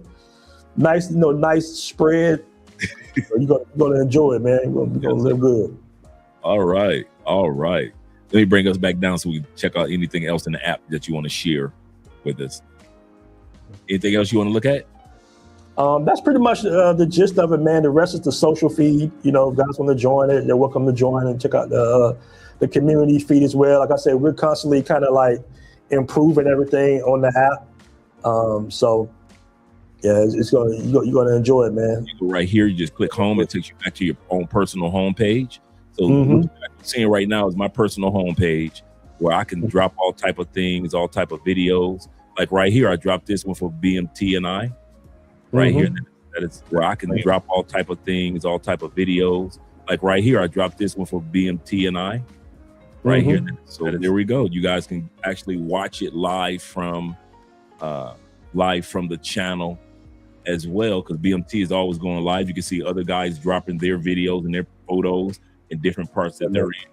It's nothing like seeing brothers from all over the world, man. You got I didn't know anything about Kazakhstan until Danny started posting about it, So oh man, shout out to Danny, man. Yeah, like we got all types of guys traveling all over the world. Shout out to my man, he's been all through Rio. It's just good content, man. It's just it's a you've never seen a feed like this that's not full of drama. It's just part of the subject matter at hand when it comes to traveling. It's all about travel within our community. Yeah. And then you get right here, you click over here if you have any messages from different guys. I've actually had consultations reach out to me through the app. Through the app, I've done 3 consultations through the app. Yeah. And so man. You really are connecting with a lot of good people, and everybody's got their avatar photos on this side. You scroll down, and there, like you said, over 30,000 people that are involved in the actual. Right. And this is the desktop version, by the way, guys. So the app looks a little different, Yeah. Similar to Facebook to a certain degree and Instagram, but yeah, this is the desktop version. Yes, sir. Yes, sir. Yeah, because I usually use my cell phone. But yeah, you're correct. This is the desktop version. Absolutely. Sure. Absolutely. So right here, the only question that I had, this Andre question, to add to my StreamYard, is there a MTP server URL or a stream key? You know what? We was working on that. It will be soon. It's like I said, this kind of the Jeffrey AI kind of took us to a whole different direction. Right. But we have live on the app. You can go live on the app. Right. Absolutely. I know what you mean. You mean this StreamYard key. We'll be doing that probably real soon, like in the next few months. So we can do this live on the actual app too. Absolutely. That's what I don't just want to be on Kick. I don't want to be on everybody else's platform. Just like right now, we're live on Instagram. We're live on Twitch. We're live on X. We're live on. Let me take where else we're live at right now. Oh, that's good right there, man. I need to get on that. Yeah, I'm on. Never thought about most of the streaming like that. I never thought about that. Yeah. We're live on on Kick, on TikTok, and we're live on not just Love Crossing Borders, Andre Wallace TV, and we're on our Travel Unraveled, live on our Travel Unraveled YouTube channel. I mean, a Facebook channel. So we're live on 1, 2, 3, 4, 5, 6, 7, 8, 9 platforms right now. And so we got like 2 or 3 more that we want to go live on a regular basis, including get back to being live every episode on Rumble. We've been live. You know what would be dope, man, if me and you did a live stream on an app like this and really just went no holds barred. Yeah, that would be nice. While you playing? Yeah, we would go no holds barred. Yeah, you have me beefing with everybody on that. I'm just joking. Man. I'm joking. Hey, no beef 2026. I'm a family man now. I'm just joking. Okay, 2026. Yeah, I'm just joking, bro. Yes, sir. Yes, sir. Man. Yeah, but Drake, man, I appreciate you having me on, brother. Like, I appreciate that, man. We had to stream. I gotta have you on my show soon, bro. It's been a minute. It's been a minute. I'll be watching. I'll be tapping into your streams. You had me rolling yesterday. I don't know if you want to bring it up, but you had me rolling. I'll just say that you had me rolling yesterday. Big Adams. Especially that last hour, you had me dying laughing. I said, "Damn, Drake going in." But I don't want to, get no beats, but yeah, it was funny. That dude. And then O'Shea today dropped another one, and I watched the one that you dropped a few hours ago, where you talked about how you're closer to the travel community than you are some of your friends that you have for years. I'm like that now. When you said it, I was like, man, I know that feeling. My boys. They kids are grown. Many of them are getting married. Some of them have college. I remember when them kids were born. And it just reminded me like, man, Dre, you've been gone a long time. But in closing, is there anything that you want to share or encourage the guys with? And do you have a link for the Passport Bro app that you? Oh yeah. I'll drop the link right in the chat for you, bro. Give me 1 second. Oh yeah, because I want guys to while they're here to be able to take advantage of it, man. Free to download, guys. You really appreciate the. I've been a part of the app and pushing the app, encouraging the marketing of the app since these guys began, man. And these dudes put in the work, and I mean they put in the work. It's not just, hey, I created the app. Ooh, look at me.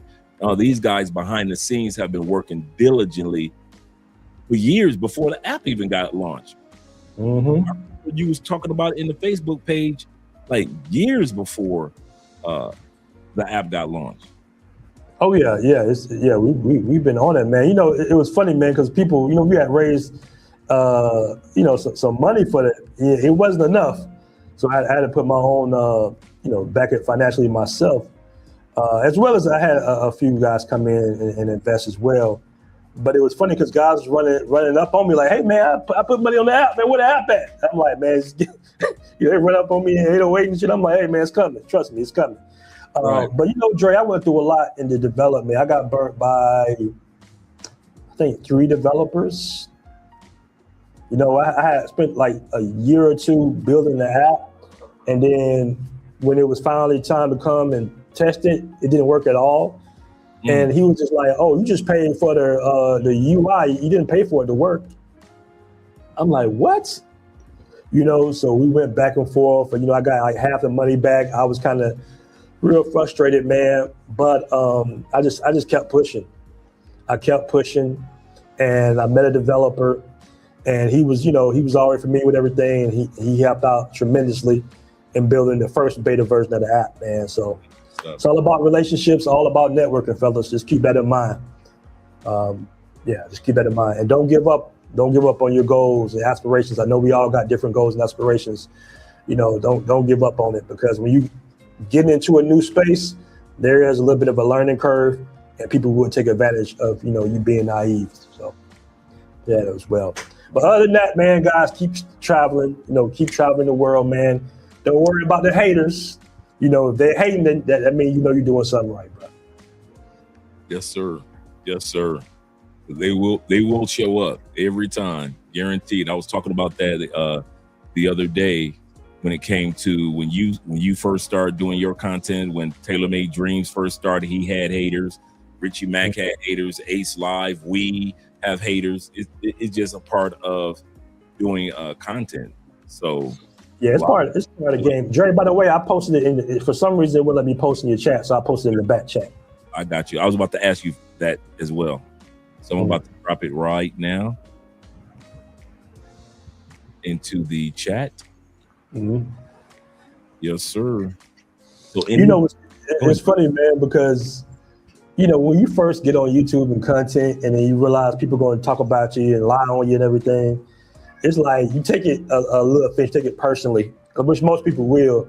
But then after a while, you just like, man, whatever. You know what I mean? Like, guys be just talking crazy about you and everything. Don't know you, don't know your character, don't know what you stand on, don't know anything about you. They just upset at the position that you in, and they want to play you out of that position by reaching down. Don't reach down, always swing up. That's what my man Richie Mack said. So, yeah, man, just ignore it, you know, for my future content creators. You know, for my future content creators. Oh yeah. Well, Aaron, man, you know this is home for you, so you always welcome anytime, any topic that you want to talk about or discuss, or you just want to just come hang out with us, man. You are always welcome, man. I just want you to know that even though I left before the passport, you know, left the States before the Passport Bro movement, I support what you are doing 100%. Anybody that tells you otherwise, and I don't care. I remember when MTR was talking about, well, I'm thinking about revamping the Passport Bros, and let's call them Freedom Bros. And I'm like, bruh, I say guys have been there and tried to do that, MTR.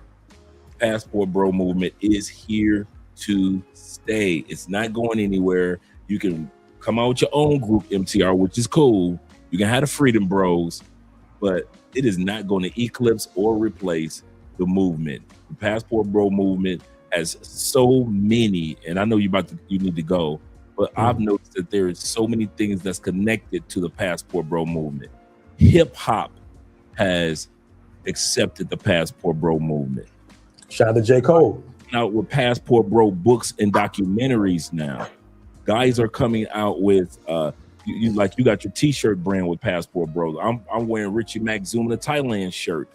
All of this, so fashion is being brought around with Passport Bro. Passport Bros is growing because of the political landscape in certain countries. No other group is being impacted by the political landscape like the Passport Bro movement is.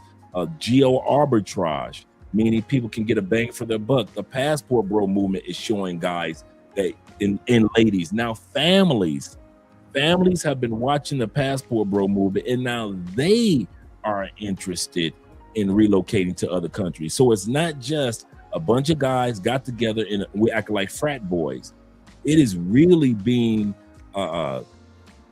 its thumbprint or its fingerprint is in so many genres now that you can't sit back and say, well, we're going to be the next Passport Bro. Not saying that there's a monopoly, but just saying that no, it's not. It's not going to be another one. MGTOW couldn't do this.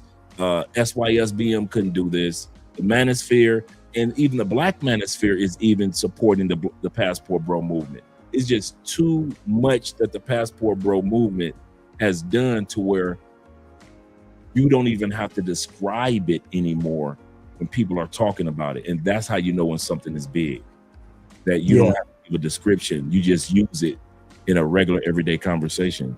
Even in this. Man. A lot of people don't understand that this wasn't manufactured. It was all organic. Mm-hmm. You know, everything about the Passport Bros was all organic. Nothing was manufactured. I seen one video saying it was like a CIA operation or some shit like that. Like, you know, this was all organic, man. This was all organic. And, you know, I thank you for, you know, supporting the ideology of it. You know, some guys, you know, they support it at first, then they hate it, then they support it again. You know, like when it's convenient for them, you know, I'm not a Passport Bro. Next video, Passport Bro does this, you know.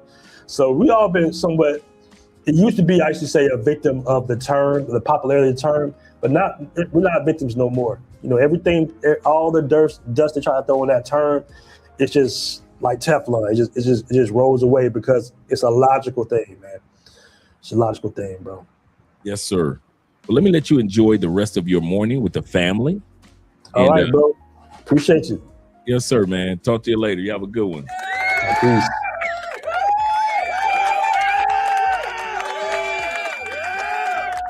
Yes, sir. Shout out to all you guys that were here. Let me hit these super chats real quick. Let me get to these super chats. My brother BMT says, my brother Will says, salute BMT for creating Jeffrey AI. I know, man, that is a game changer. All the homework the reason why I can say that, because Jeffrey is basically providing everything that I had to do when we went to Europe. I had to do all that homework to research this restaurant, this club, hey, I wanted to buy some colognes from the best cologne store in London. Where do I go? And so I had to research all that. Okay, what scams in Europe should I look out for? So I researched all that. So while Andrea just got a chance to just walk around and be a tourist and have fun, I had to do a lot of homework in regards to we're staying here, we're doing this. Okay, what's the are we using Uber? Are we using a different app? So to have a one-stop shop like Jeffrey AI, man, boy, that's a game changer right there. He said intelligence database for BMT. Yes, sir. And I know that's right up your alley, Will. Right up your wheelhouse, in other words. Shout out to you, brother. Zeta says this. He said, BMT is not lying. I enjoy the museum of the Phenom. I'm pronounced this incorrectly. Peen or Pain. I have not seen it, but I do know one thing, that when we go over there, Andre and I are museum junkies. Our first date ever was to a museum here in Cali, Colombia. Yes, sir. That was our first date. I asked her when I met her about, do you know where any museums are? And the next day, after we exchanged numbers, Andrea took me to a museum. Our first date was in a museum. A little bit of Love Crossing Borders trivia. And International Quiet Storm says this. He said, BMT, you can briefly, my bad. Can you briefly discuss the tiers on the app? I wish I would have looked at that before, Will, my bad. He said, what are some of the benefits by upgrading from the Passport Rookie tiers?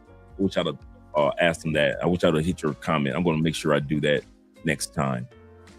Because he'll be back here without a doubt. And we'll be talking about the app again. Kings of Dreams says, big ups, Dre, and my guy, Aaron. Yes, sir. I'll make sure I get Aaron information over to you as well, Kings and Dreams. I'll make sure I do that for you. And shout out to all you guys in here who are enjoying this episode. My brother, a man supporting men, AMSM, says this. He's Andre. Have you done a video on and I saw you say this earlier. Have I done a video on the best remote jobs for expats, passport bros, or ninjas on vacation? Actually, we've done those before. Before you start coming, and we're going to we do those annually. Next month, I will be doing I'm going to drop the Patreon link, because next month we do every year I take weeks out and do let me pull this up real quick so you guys can see this post.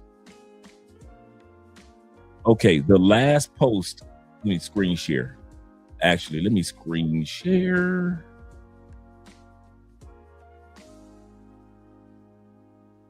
Okay, let's pull this up. Move me out of the way. Okay, this is in the Patreon. This was posted not even 3 days ago. Overseas jobs in the Patreon. I'm going to drop the Patreon link. Overseas jobs. It comes with a video that walks you step by step on getting overseas jobs and contract work, not just government contract work. Right here, I put the top recruiting agencies for those that are looking to be a part of getting jobs online. Jobs overseas. Like a lot of guys work in Qatar and a lot of guys worked in Thailand overseas. I actually have the recruiting agencies and firms. The top ones are right here. And every year I do an international online job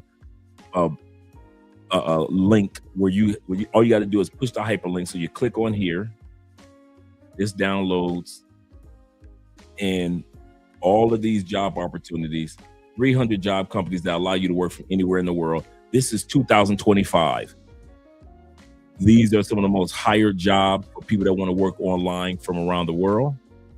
These are remote job online boards. These are job boards. So these are for getting jobs around the world. These are job boards. Right here, these are different jobs in different countries. Right here, you will find everything from Pennsylvania and Florida. So I'll start off with some in the states, US,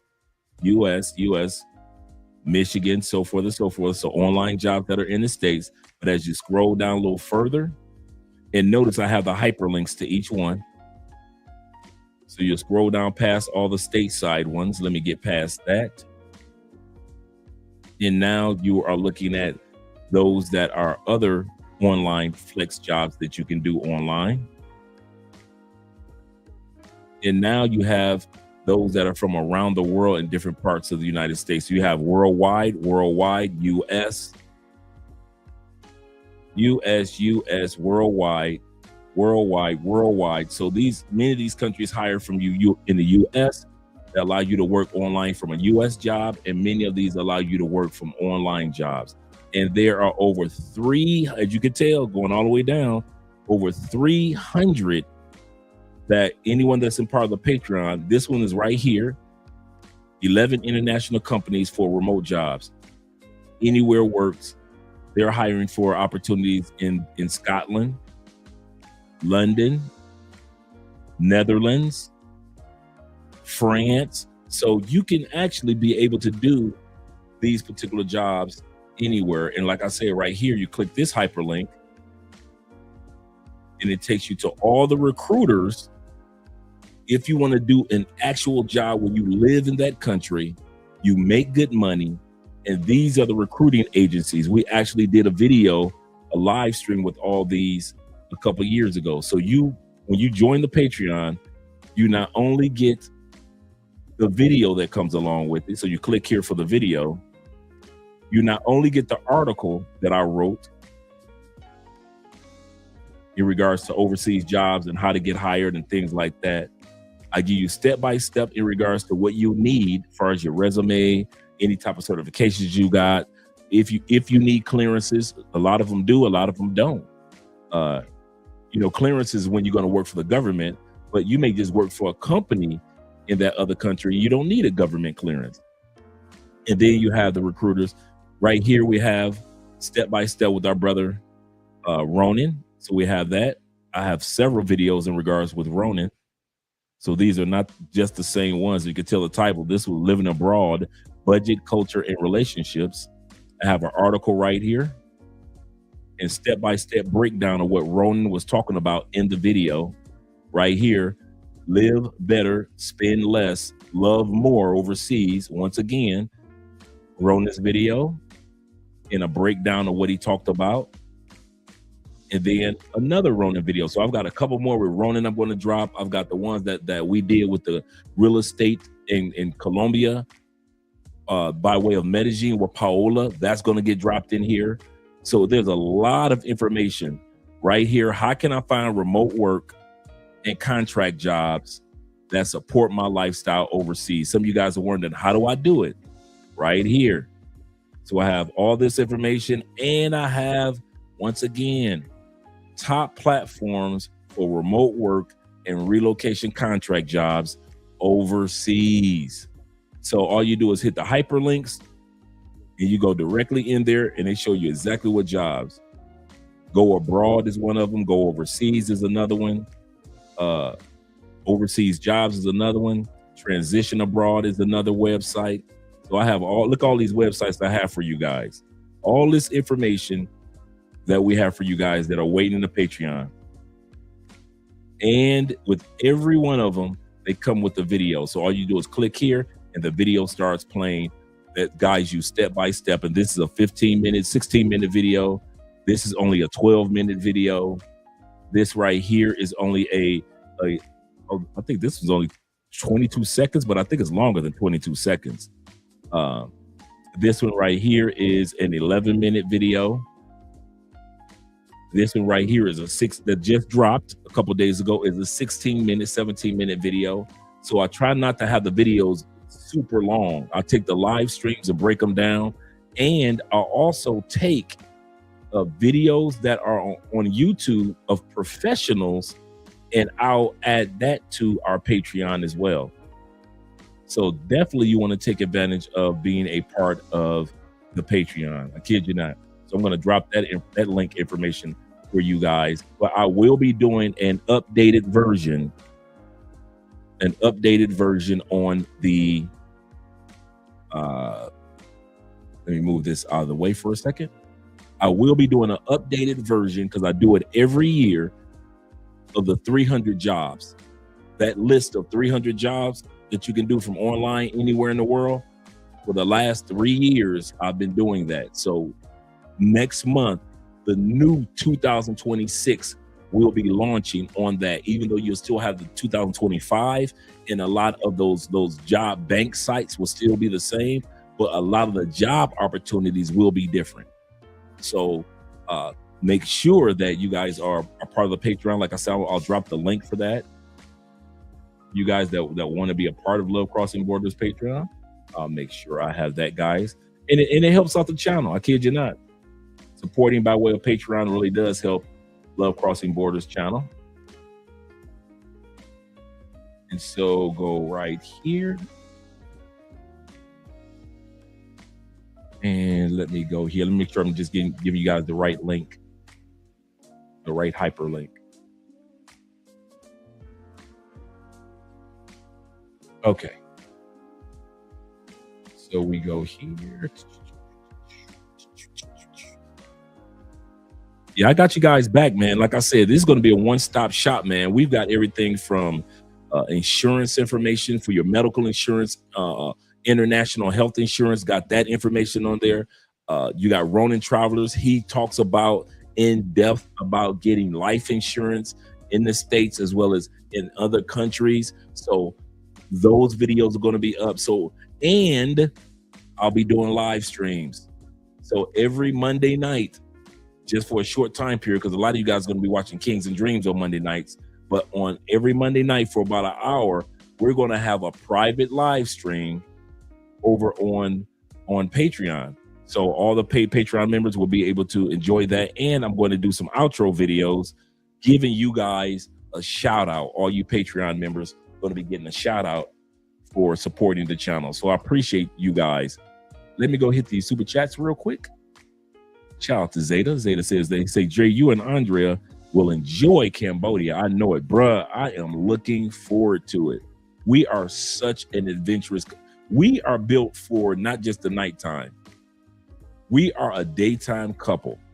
Andrea and I love getting up at like 5:30, 6 o'clock in the morning, finding some off the beaten path spot to do photo shoots.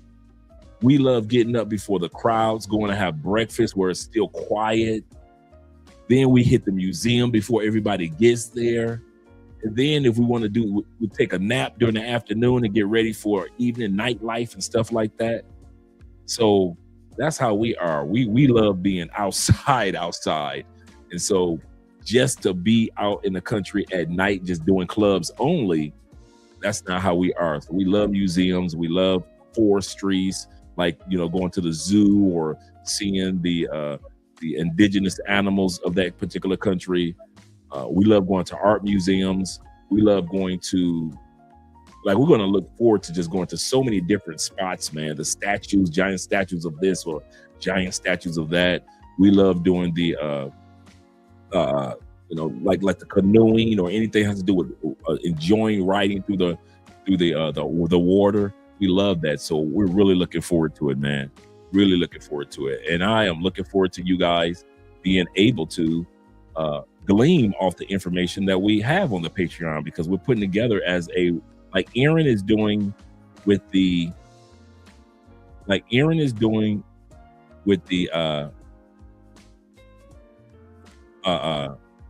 thanks, International Quiet Storm. I didn't see you put that up there. Thanks, brother. Like Aaron is doing with the app, because if we go back to the app, I think one of the brothers was saying what's on the app. Like what Aaron is doing on the app, we're doing it on the Patreon. That's exactly how we're doing it. We want that Patreon experience to be a one-stop shop for guys that are looking to relocate in 5 months, 5 years, 15 years. We want our spot to be, if I can't find any steps to relocate or get a visa in another country, or how to get past getting scammed or robbed or hustled in another country, especially here in Colombia, we want to be that one-stop shop like Aaron and his guys are doing over there on the app. Because let's take a look at the app real quick. Let's go back to the app before we get ready to head up out of here in a second. Let's go back and look at the app. Because there is so much in the app to enjoy, man. I kid you not. Overseas. Hey, let's go right here. But let's watch the second video with Aaron. Hey, Aaron. Welcome to Thailand. ChatGPT said this was the hottest spot in town. Jeffrey, where the real hot spot at? 37 passport bros recommend Saruta nightclub. Best nights are Friday and Saturday. Oh boy, look at her. She said she want to come over tonight. Bro, do you even know her? Nope. You talked to her before? Nope. You met her? You met her before? Nope. Let's do a bad Chica check. A what? I recommend additional caution, potential risk detected. Multiple traveler warnings have been associated with this profile. Several community members reported negative experiences after meeting this individual. My recommendation, verify identity, meet only in public, and proceed with caution. All right, Jeffrey. Jeffrey say meet only in public and proceed with caution. That boy Jeffrey is clean. That boy Jeffrey is clean for no reason but to be clean. Yes, sir. Jeffrey gonna be like Alfred with Batman. He's like Alfred with Batman, the ability to let you know everything that you need. He say Dre getting there early before the big crowds arrive. Smooth way to do it. We always do. We always do everywhere we go. Yeah. Jeffrey doing it like the concierge of John Wick. like the concierge on John Wick. That's how Jeffrey doing it. Jeffrey looking out for y'all. Jeffrey said, let's do a Chica check. Shout out to Jeffrey with the Chica check. He said, let's do a Chica check. Yes, sir. So you have that on the app. Let's continue on with the short part of this video. Let's go back a little bit with Jeffrey. Jeffrey said, let's do a Chica check. Do you know her? Have you met her? You met her before? Nope. Let's do a bad Chica check. A what? I recommend additional caution. Potential risk detected. Multiple traveler warnings have been associated with this profile. Several community members reported negative experiences after meeting this individual. My recommendation, verify identity, meet only in public, and proceed with caution. Yes, sir. Passport Bros AI. Stand up, man. This is all the stuff that they don't talk about when they talk about Passport Bros in the States. If you were in the States, you wouldn't even know all this existed. You wouldn't know that many of us are in good relationships with, whether it be with a woman or whether it be with a country. I want to say this again. In the States, they never talk about us having good relationships with a woman or having good relationships with a country. Because some guys ain't fell in love with a particular woman, but they did fall in love with a particular country that they enjoy, or countries. But they never want to talk about that in the States. They never talk about how Jeffrey is here being developed. And let's look at it a little bit more on the app. Let me add that to the stage. Let me take this down and add this to the stage. All right. Let's take a quick look. Let me move me out of the way. And we can look at all the parts. Like right now we're in my personal page. So when you join the app, you have your own personal page, all your own stuff, your blogs, anything you blog about. They've got everything that you're looking for. Anything that I've saved that I want to save, it's on here. Any memories right here. Think about, man, wow. This is an old video. When I first dropped this video was 2 years ago. On this day, 2 years ago.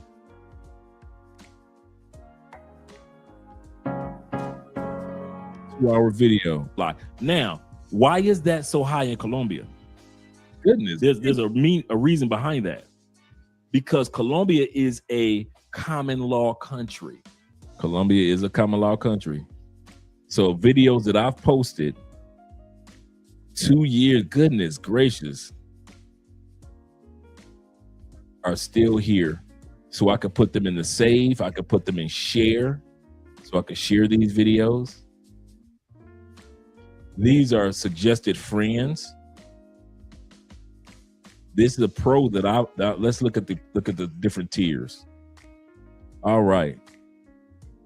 So right here, let's look at the tiers. You got the lifetime, one-time payment, bada bing, bada boom, you're good. Right here, the most popular starter is only $2.99 a month. And then you've got the annual that has everything in the starter, all the starter features, and private. So you have that right there. Right here, you have the $2.99 a month. You get the global live feeds. You get the co-ed space with foreign women. You get Jeffrey. Gotta have Jeffrey. You also get to showcase your posts or your lives like I do, and exclusive content. So there's some content that exclusive that you don't have to worry about being posted on Facebook or YouTube and is being banned because you can't post it on Facebook or YouTube, but you can post that particular photo on the Passport Bros app. Different events. So I haven't posted or invited anybody to any events. That's why my events are empty. And you push the icon right here, right up here at the top. Let me make sure you guys can see me. Let me make sure you guys can see me. Let's go here. Come on. Oh, there we go. Okay, so just want to make sure you guys can see what I was saying. Different groups. If you join different groups, you got the international airport members. You got the Colombian trip, 56 members in there. You've got the good movies and TV shows group, got 25 in there. I might want to join that one. Let me join that one. They got the Jet Setters group, Passport Bro profiles right here. Talk That Talk right here, got 141 members. Passport Bro AI art group. The golden, the traders. Yeah, all the guys that are into trading, you got that group. And then there's even more. Yep, there you go. So you could join the different groups that are there. And then it'll let you know what groups you've joined. I just joined those 2 groups. And I haven't created a group yet, so I don't have a group in there yet. So anything that has to do with comedy, anything that has to do with any subject, entertainment, those groups are out there. All right. And then right here, you go right back up here and it takes you back to your homepage. Right here, you have your over on the top right, you have your payment, your points. If you want to switch accounts, you can. You just click on this. You can switch your account. I'm upgrade to Pro. Settings. Sign in, signing out. Keyboard shortcuts. You can put it on dark mode like I like to keep it, or you can put it on day mode. Let's see what it looks on day mode. Okay, this is my first time seeing it on day mode. That's not too bad. Shout out to Jeffrey on day mode. Shout out to Jeffrey on day mode. Suggested friends. And then you can just add dudes to your groups. And all of these, I believe all these dudes are in my group already, because a lot of you guys have reached out to me on the app already. Different events, car shows, resources, tour guides. So you have all that there. You got BMT right there, of course. Suggested groups. So right there, join that group, Talk That Talk group. Passport for Profits, meaning investors. Colombian trip group, I might as well join that one as well. And the Passport Bro Elites, might as well join those as well. Let me turn Jeffrey back to night mode. All right. Appreciate that with Jeffrey. Yes, sir. And I like the fact that you can submit photos also. I really like that. So if I want to submit something else, I would submit it right in my little area here. I'll submit it right here in this little area here. Once again, a person can click on it and we're live right now. Area here. I'll submit it right here in this little area here. Once again, a person can click on it and we're live right now. Area here. All right. So photos that you guys post, we can show you some love in the comments. We can show you some love right here. Shout out to my brother with the jerseys. Right here, here's another video that came out a couple of days ago. You can post it right. He posted it right here. The allegory of the Passport Bros. Yes, sir. Why some men leave and why others won't listen. I like that. Shout out to my brother. Show him some love with the stars. Or I could just throw a comment in there. You know, guys, just enjoying travel. There we go, BMT. This is BMT's right here. So you can click on that. You can go directly to that person's page. So this is BMT's page. most guys don't have the job flexibility to be a passport bro. Guys, that was the main point of that video. All right, we got BMT just enjoying his life out there.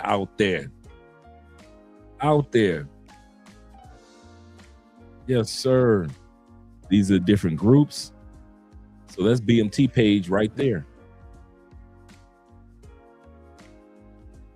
Yes, sir. Go right here once again, take you back to your own page. All right. That's what I'm talking about. That's what I'm talking about. Make sure I don't miss anybody. Will says this with the $4,000 Colombia peso. He say, that's why I said 007. Shh. This is like James Bond. Yes, sir. It's like James Bond. Yes, sir. You called it. And that's why it's just great to see the hard work that all of us are putting in coming into fruition. It really is, man. It's not just about the travel part. It is so much that's going on behind the scenes to make your travel experience a lot smoother, a lot easier. And I keep trying to tell y'all, man, I am jealous. Yes, I am. I know a lot of you guys who travel back in the day are jealous. You know why? Because none of this information, do you know how much sooner I would have left the United States if I would have had the information that you guys got now? Man, I'd have been gone. I'd have been gone, man. The information and the network and the connections that you guys have now compared to when I left, it was nothing. All I had was Ace Live was under 200 subscribers.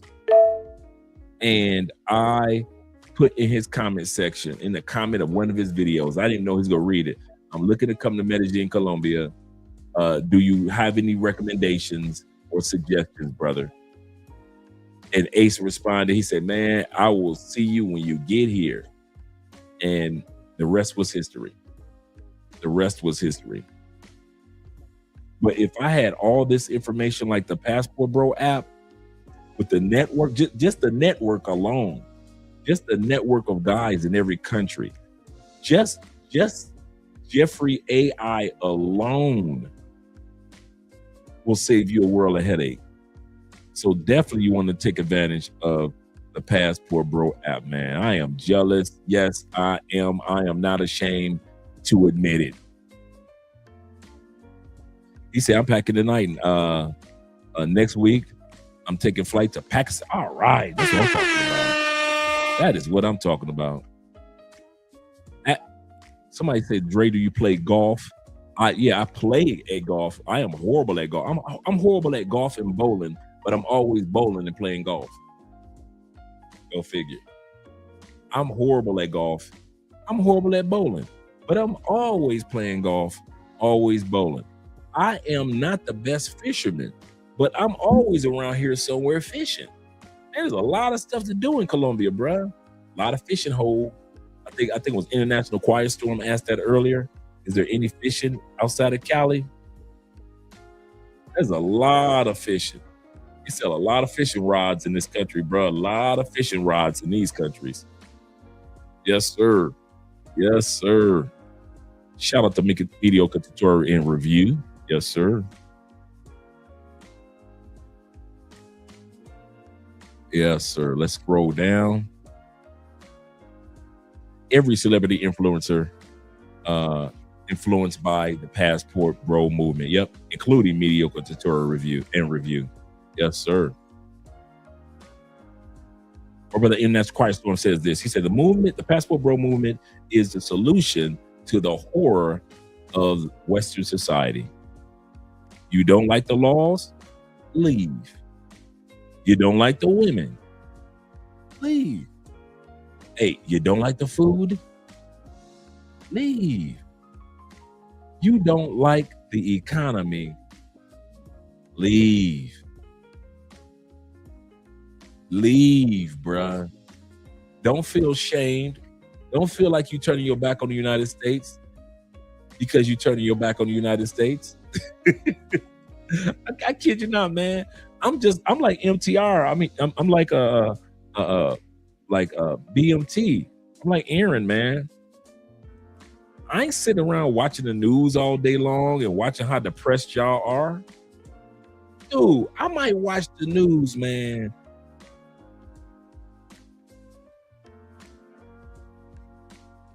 Twice a month, bruh. I might look at some U.S. news. Oh, they still at war. Okay, all right. Okay, let me know when that war is over. That's how I look. Dude, I'm not sitting around in the States twiddling my fingers like Americans do. I am not. That case with the young man that stabbed his what's his name? Carmelo Anthony. Do you know I'm just hearing about that? And I still don't know what went on with it. Okay, it took me a couple days to find out. Okay, he got into a confrontation with some twin boys that knew MMA, and he had a knife, and it just went overboard. But as far as how y'all reacting to it, bruh, literally, y'all could be reacting with smiles, or y'all could be reacting with terrorizing the country. I wouldn't know. I would not know. I do not sit around. I wonder how black people are reacting to it. I don't know. I ain't got no time to be worried about what y'all doing back in the States. I mentioned to you brothers several times throughout the years, when you leave the United States, you're going to have to, which is sad for some of you guys, you're going to have to leave that Ungawa Black Power. I'm here for the smoke American.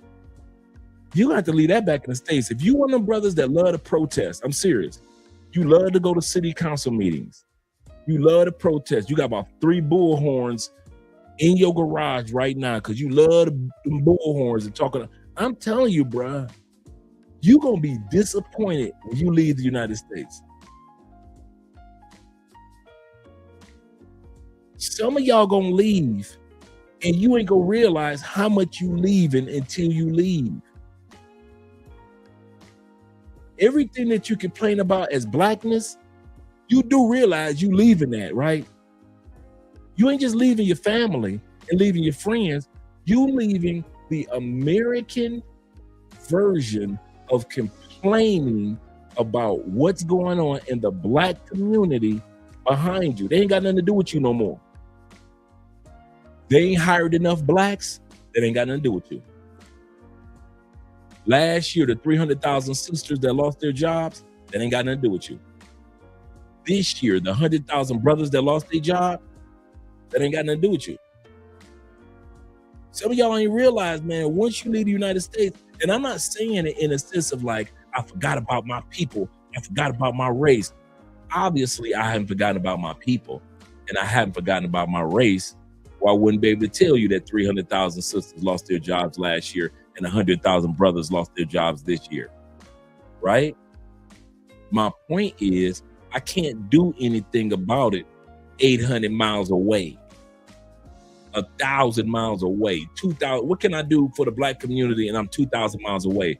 Except be a good American. If I can be a good American, a good example of what an American man is, whether it be black or white or whatever it is, that's my job now. It is not my job to be sitting around talking about I'm about to get on the plane because they didn't set that boy Carmelo Anthony up and they wrong, and I'm about to go back home to the States and get a picket. No, I'm not.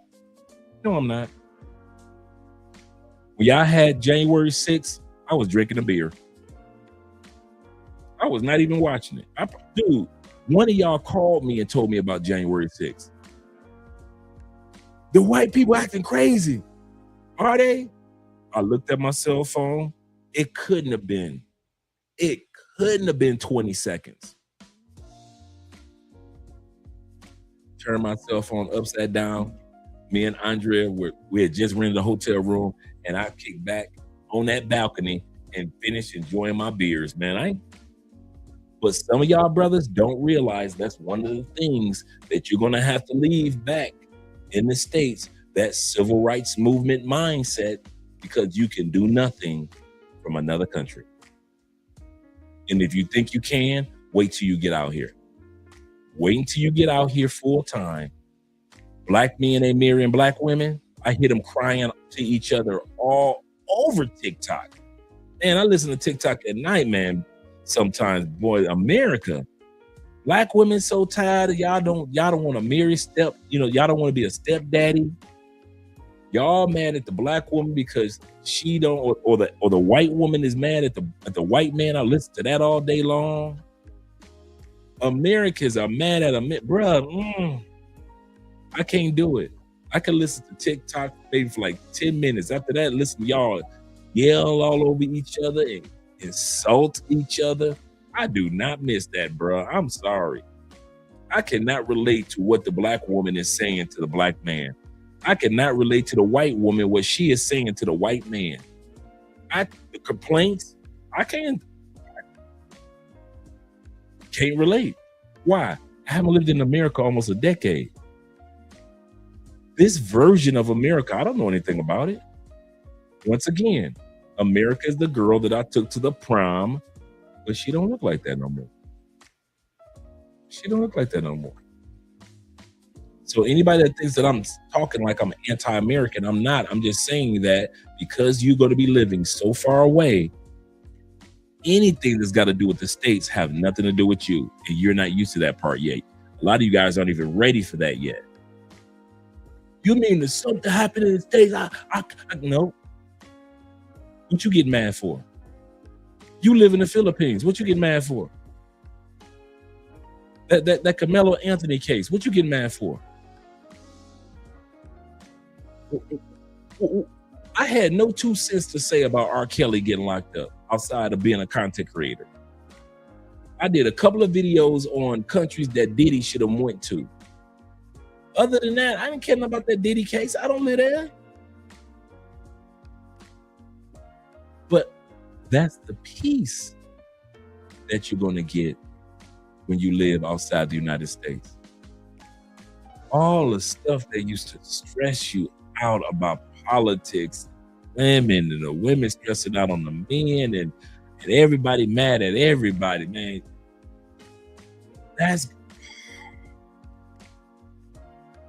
You ain't got to think about none of that no more, man. You get to choose the people that are going to be around you from now on. You can choose the country. If you want to be around all South Africans for the rest of your life, you can do that. Just imagine.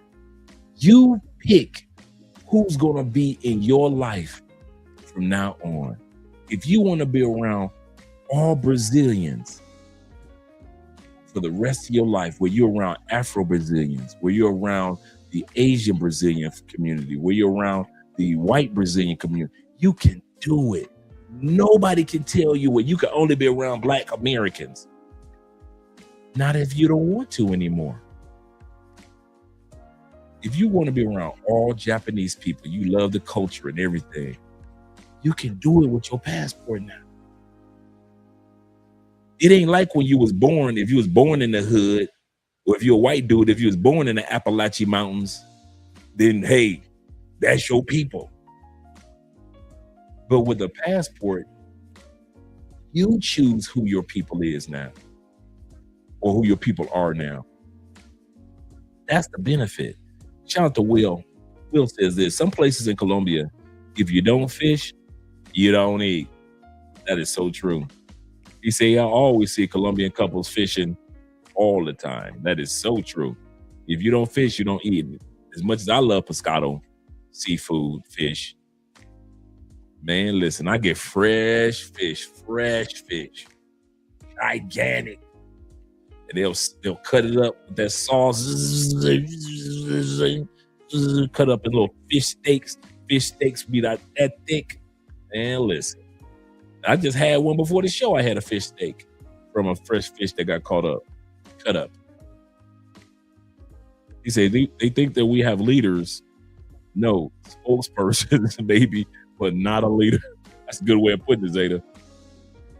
Yes, sir. Shout out to Jay Anderson the Great in the building. Glad to see that you're here. And my brother says this. He said, all it takes is heat, pressure, and time to turn dust into diamonds. That's a good point. Let that sink in. That's a real good point. That's a real good point. Let me scroll down a little further.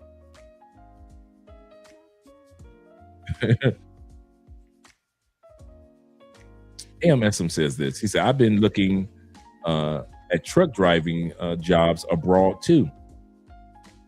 He said, trucks are different in other countries. Yeah, bruh. These semi trucks in Colombia, you ever see the ones? Hey, I don't know if you've seen this. I've never seen this in the States. You see in Colombia, this is very common. You got the semi truck, and it's got 4 or 5 trailers connected to it. See, in the States, I'm used to seeing the semi truck, and there's one trailer, one big trailer that they riding down the freeway with, right? You know, big rig.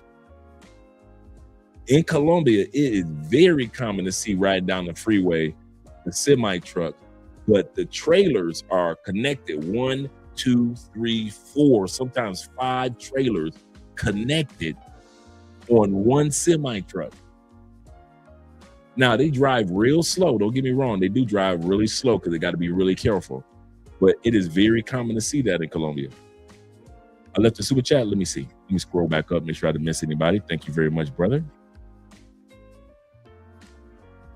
Make sure I don't miss anyone. Show you guys some love. I think I did get everybody with Will being the last person.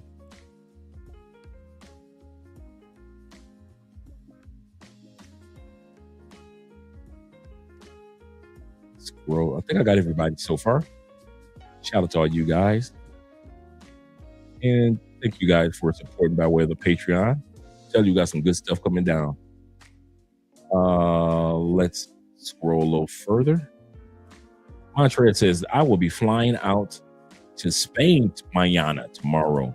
Oh man, I love Spain. I won't even lie to you. Maybe I will see you on the next live stream while I'm there. Maybe, brother, maybe. Just shout out to D-May 1 in the building once again. Yes, sir. Yeah, Florida Gator was asking me, yeah, man, I have fun playing golf. I really do. I have fun. I am horrible. I'm out there having fun, man. I'm out there enjoying life. I'm bringing my clubs with me. I'm thinking I'm doing something. You ain't doing nothing, right?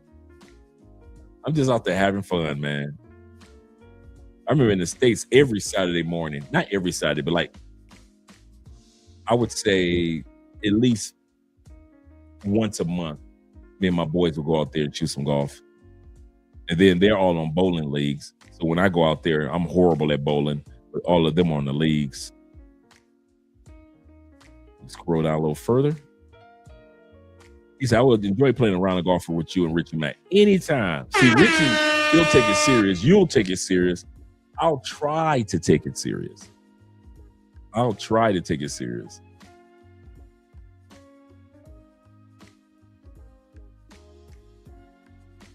Don, aka Don D, Don JP says this. He said, I don't follow the news at all.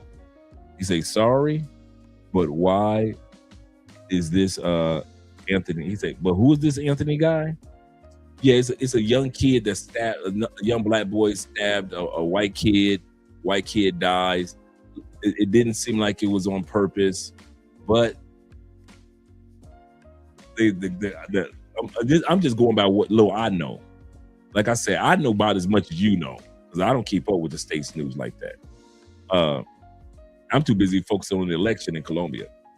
And so there is, this kind of like, some say that I forget how much he was going to get sentenced. how much time he's going to get. He got found guilty, and you know, it's just a big uproar that's going on in the States right now. Let me make sure I give everybody. He said, leave Umar. Donations. Yeah. Shout out to Zay in the building. Shout out to my brother being here. Zay says, salute, brother Dre and panel. I'm here in the States. You're in the States. What in tarnation? He said, I see the racial stuff. He said, but I feel like I'm a tourist in my own country. You are not alone. I am here with you. That's exactly how I feel when I go to the States. I feel like I need to pull out my camera and take photos of my own home country. I feel so foreign when I'm in the United States, man. I don't even feel like I belong there. You know, I'm nice, I'm cordial to family, but I'm kind of quiet. And I could imagine how quiet you are, because you like my Uncle Jeffrey. You one of them laid back, cool brothers. So I could imagine how quiet you are while you in the States. You guys know how animated I am. Could you imagine how quiet? Yes, Mrs. Spence. You see how quiet I could be in the States, man. I don't talk to nobody, bro. I'm just laid back, like, yeah, I'm with you when it comes to that one, Zay. I'm a tourist in the States. I be walking through the stores like, oh, they still got Twix? Oh, wow, they still make Twix. Even though I know I see Twix in the store in Colombia every day. When I'm in the States, I'm like, oh, wow, they still make gum? Oh, wow. Even I see this stuff in the store every day, but it feels like when I'm in the States, it's like, oh wow, they still make bread? They still make bread in this country? Oh, wow. Oh, Wonder Bread. You know, I'll be walking around. That's exactly how I walk around the States, kid you not.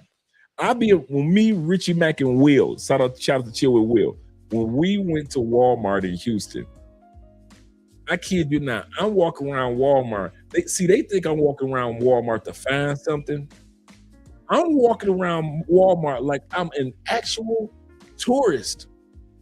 I'm walking around Walmart. True story. I didn't tell Will this. Not Will hearing this. I didn't tell Richie Mack this either. I'm literally walking around Walmart like, wow, this is okay. Still looks the same. Okay, how much for this? Goodness gracious, when I left, this was only, how much for this? You lying. How much for this? This is crazy. So I walk around Walmart just looking at the prices of everything like, this would cost only in Colombia. So now I'm walking through, and I know some of you dudes do this too. You compare, when you go back to the States, now you comparing the prices of everything to the countries that you just love. How much for a Big Mac? Man, the Big Mac in this country, in Thailand, is half that price and even healthier. I ain't eating this. I'm not paying that much for this. What you mean, the $15 value meal? That's not a value. You know how many groceries I could get in the Philippines for $15? You know, you just compare everything to the States. Like, this is not Pepsi. I don't know what this unhealthy stuff is. 93 ingredients for some Pepsi? In Colombia, it's only 14 ingredients, not 93. I'm walking around Walmart like I should be taking photos, videos. Yes, this is this place called Walmart. It's a grocery store in America. That's how I was walking around Walmart like I ain't never been in one. Like I have never been in one, man. Don't judge me. Like you guys said the other night, we don't judge, we just listen. We'll say, yeah, I was looking at the gas grill today. He said, until I did the dollar to Colombia conversion. Thank you, Will. Thank you. So I'm not the only one. I am not the only one. Thank you for letting me know I'm not the only one that does a price comparison when you get back to the States. He said, U.S. has single, double, and triples. Goodness gracious, man. See, the things I learned from you guys. He say 35 years ago, T-Mac says 35 years ago, he was convicted by an all black jury in only 3 hours. Was that Emmett Till, wasn't it? No, that couldn't have been Emmett Till 35 years ago. Emmett Till was further back than that. Yeah, he said, I stopped watching the news 18 years ago. I ain't gonna mess my mind up. I ain't mad at you, brother. I am not mad at you. Zeta says this. He said, black women talk about us so much. It's just like flies buzzing around your ears. Annoying. I do not miss that, man. I do not miss that. That's so funny, man. Zeta said, I was walking, Zay said, I was walking to a restaurant today here in the States. The noise, bruh.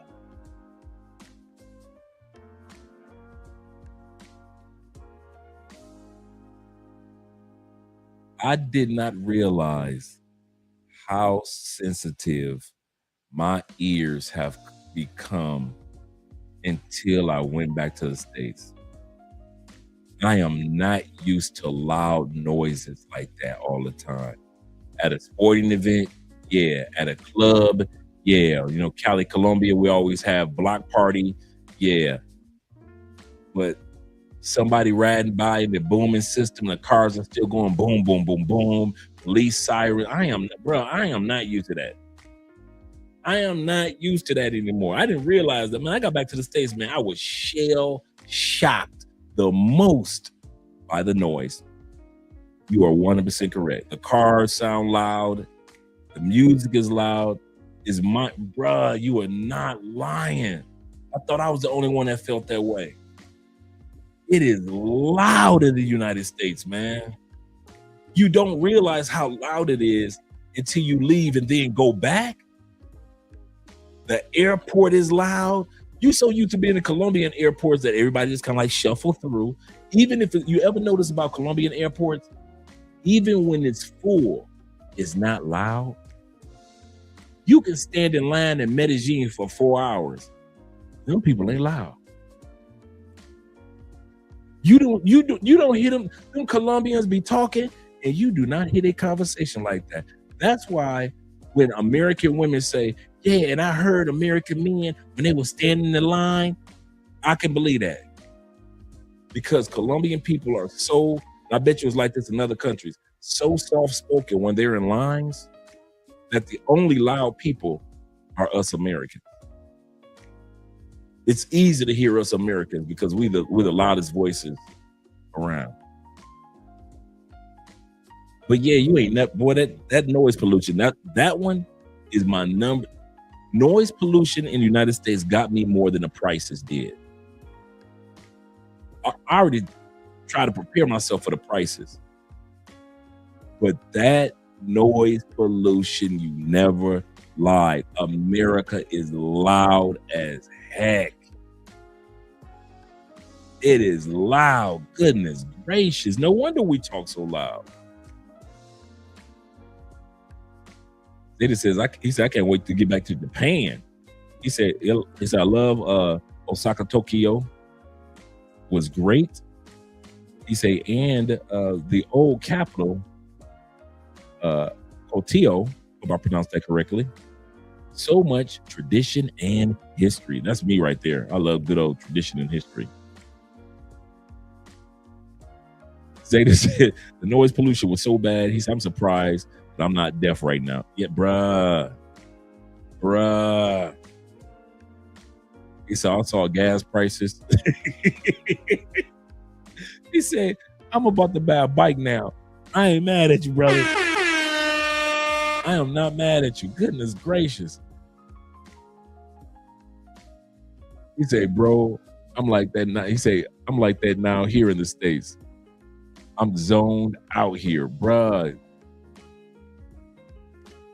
Yep. He said, sugar, water, in purple? What is this? What is this madness they speak of? I know, right? Crypto say, remember, Dre, The States is for making money. This is true. It's for making money. The rest of the world is to live. And living in the States, you are struggling. That is so true. So true. Crypto Dragon Emperor says this. He said, in the States, to make money and to use the rest of the world, absolutely correct. To live your life.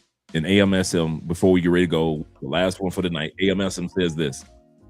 He said, Andre, give me my credit, Spence. has entered the chat. like Coach Big Adams. You know, O'Shea called him Poach Greg Adams for poaching O'Shea's content. I call him Coach Big Adams because he begging us to give him credit for stuff that he claimed he invented. He said, give me my credit, has entered the chat. No, not me, bro. Not me. He said, Dave says this. Dave says, the noise is so bad. I'm speaking like an older gentleman saying these young kids are going to be deaf. I know, right? Are going to be deaf as if I'm in my 40s. These young whippersnappers with this loud music. Yeah, man. I feel y'all guys. Let me get ready to let you guys go. We've been here almost 4 hours, man. Appreciate every one of you gentlemen being here. I am about to enjoy the rest of the evening hanging out with Mrs. Spence. And you guys will enjoy the rest of your night. I'll be seeing you guys mañana with a great live stream. Zeta says this. He said, me and my Braziliana friend going out tonight before she leaves tomorrow back to Spain. He said, we had fun and she didn't act like an American. She's soft-spoken and feminine. I'm going to miss her. I don't blame you, brother. I do not blame you.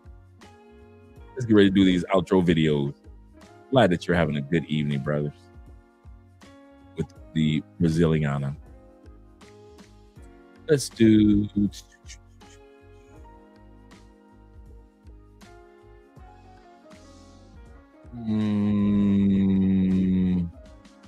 We had the Blasians the other day. Let's rock with this one.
Stay with you.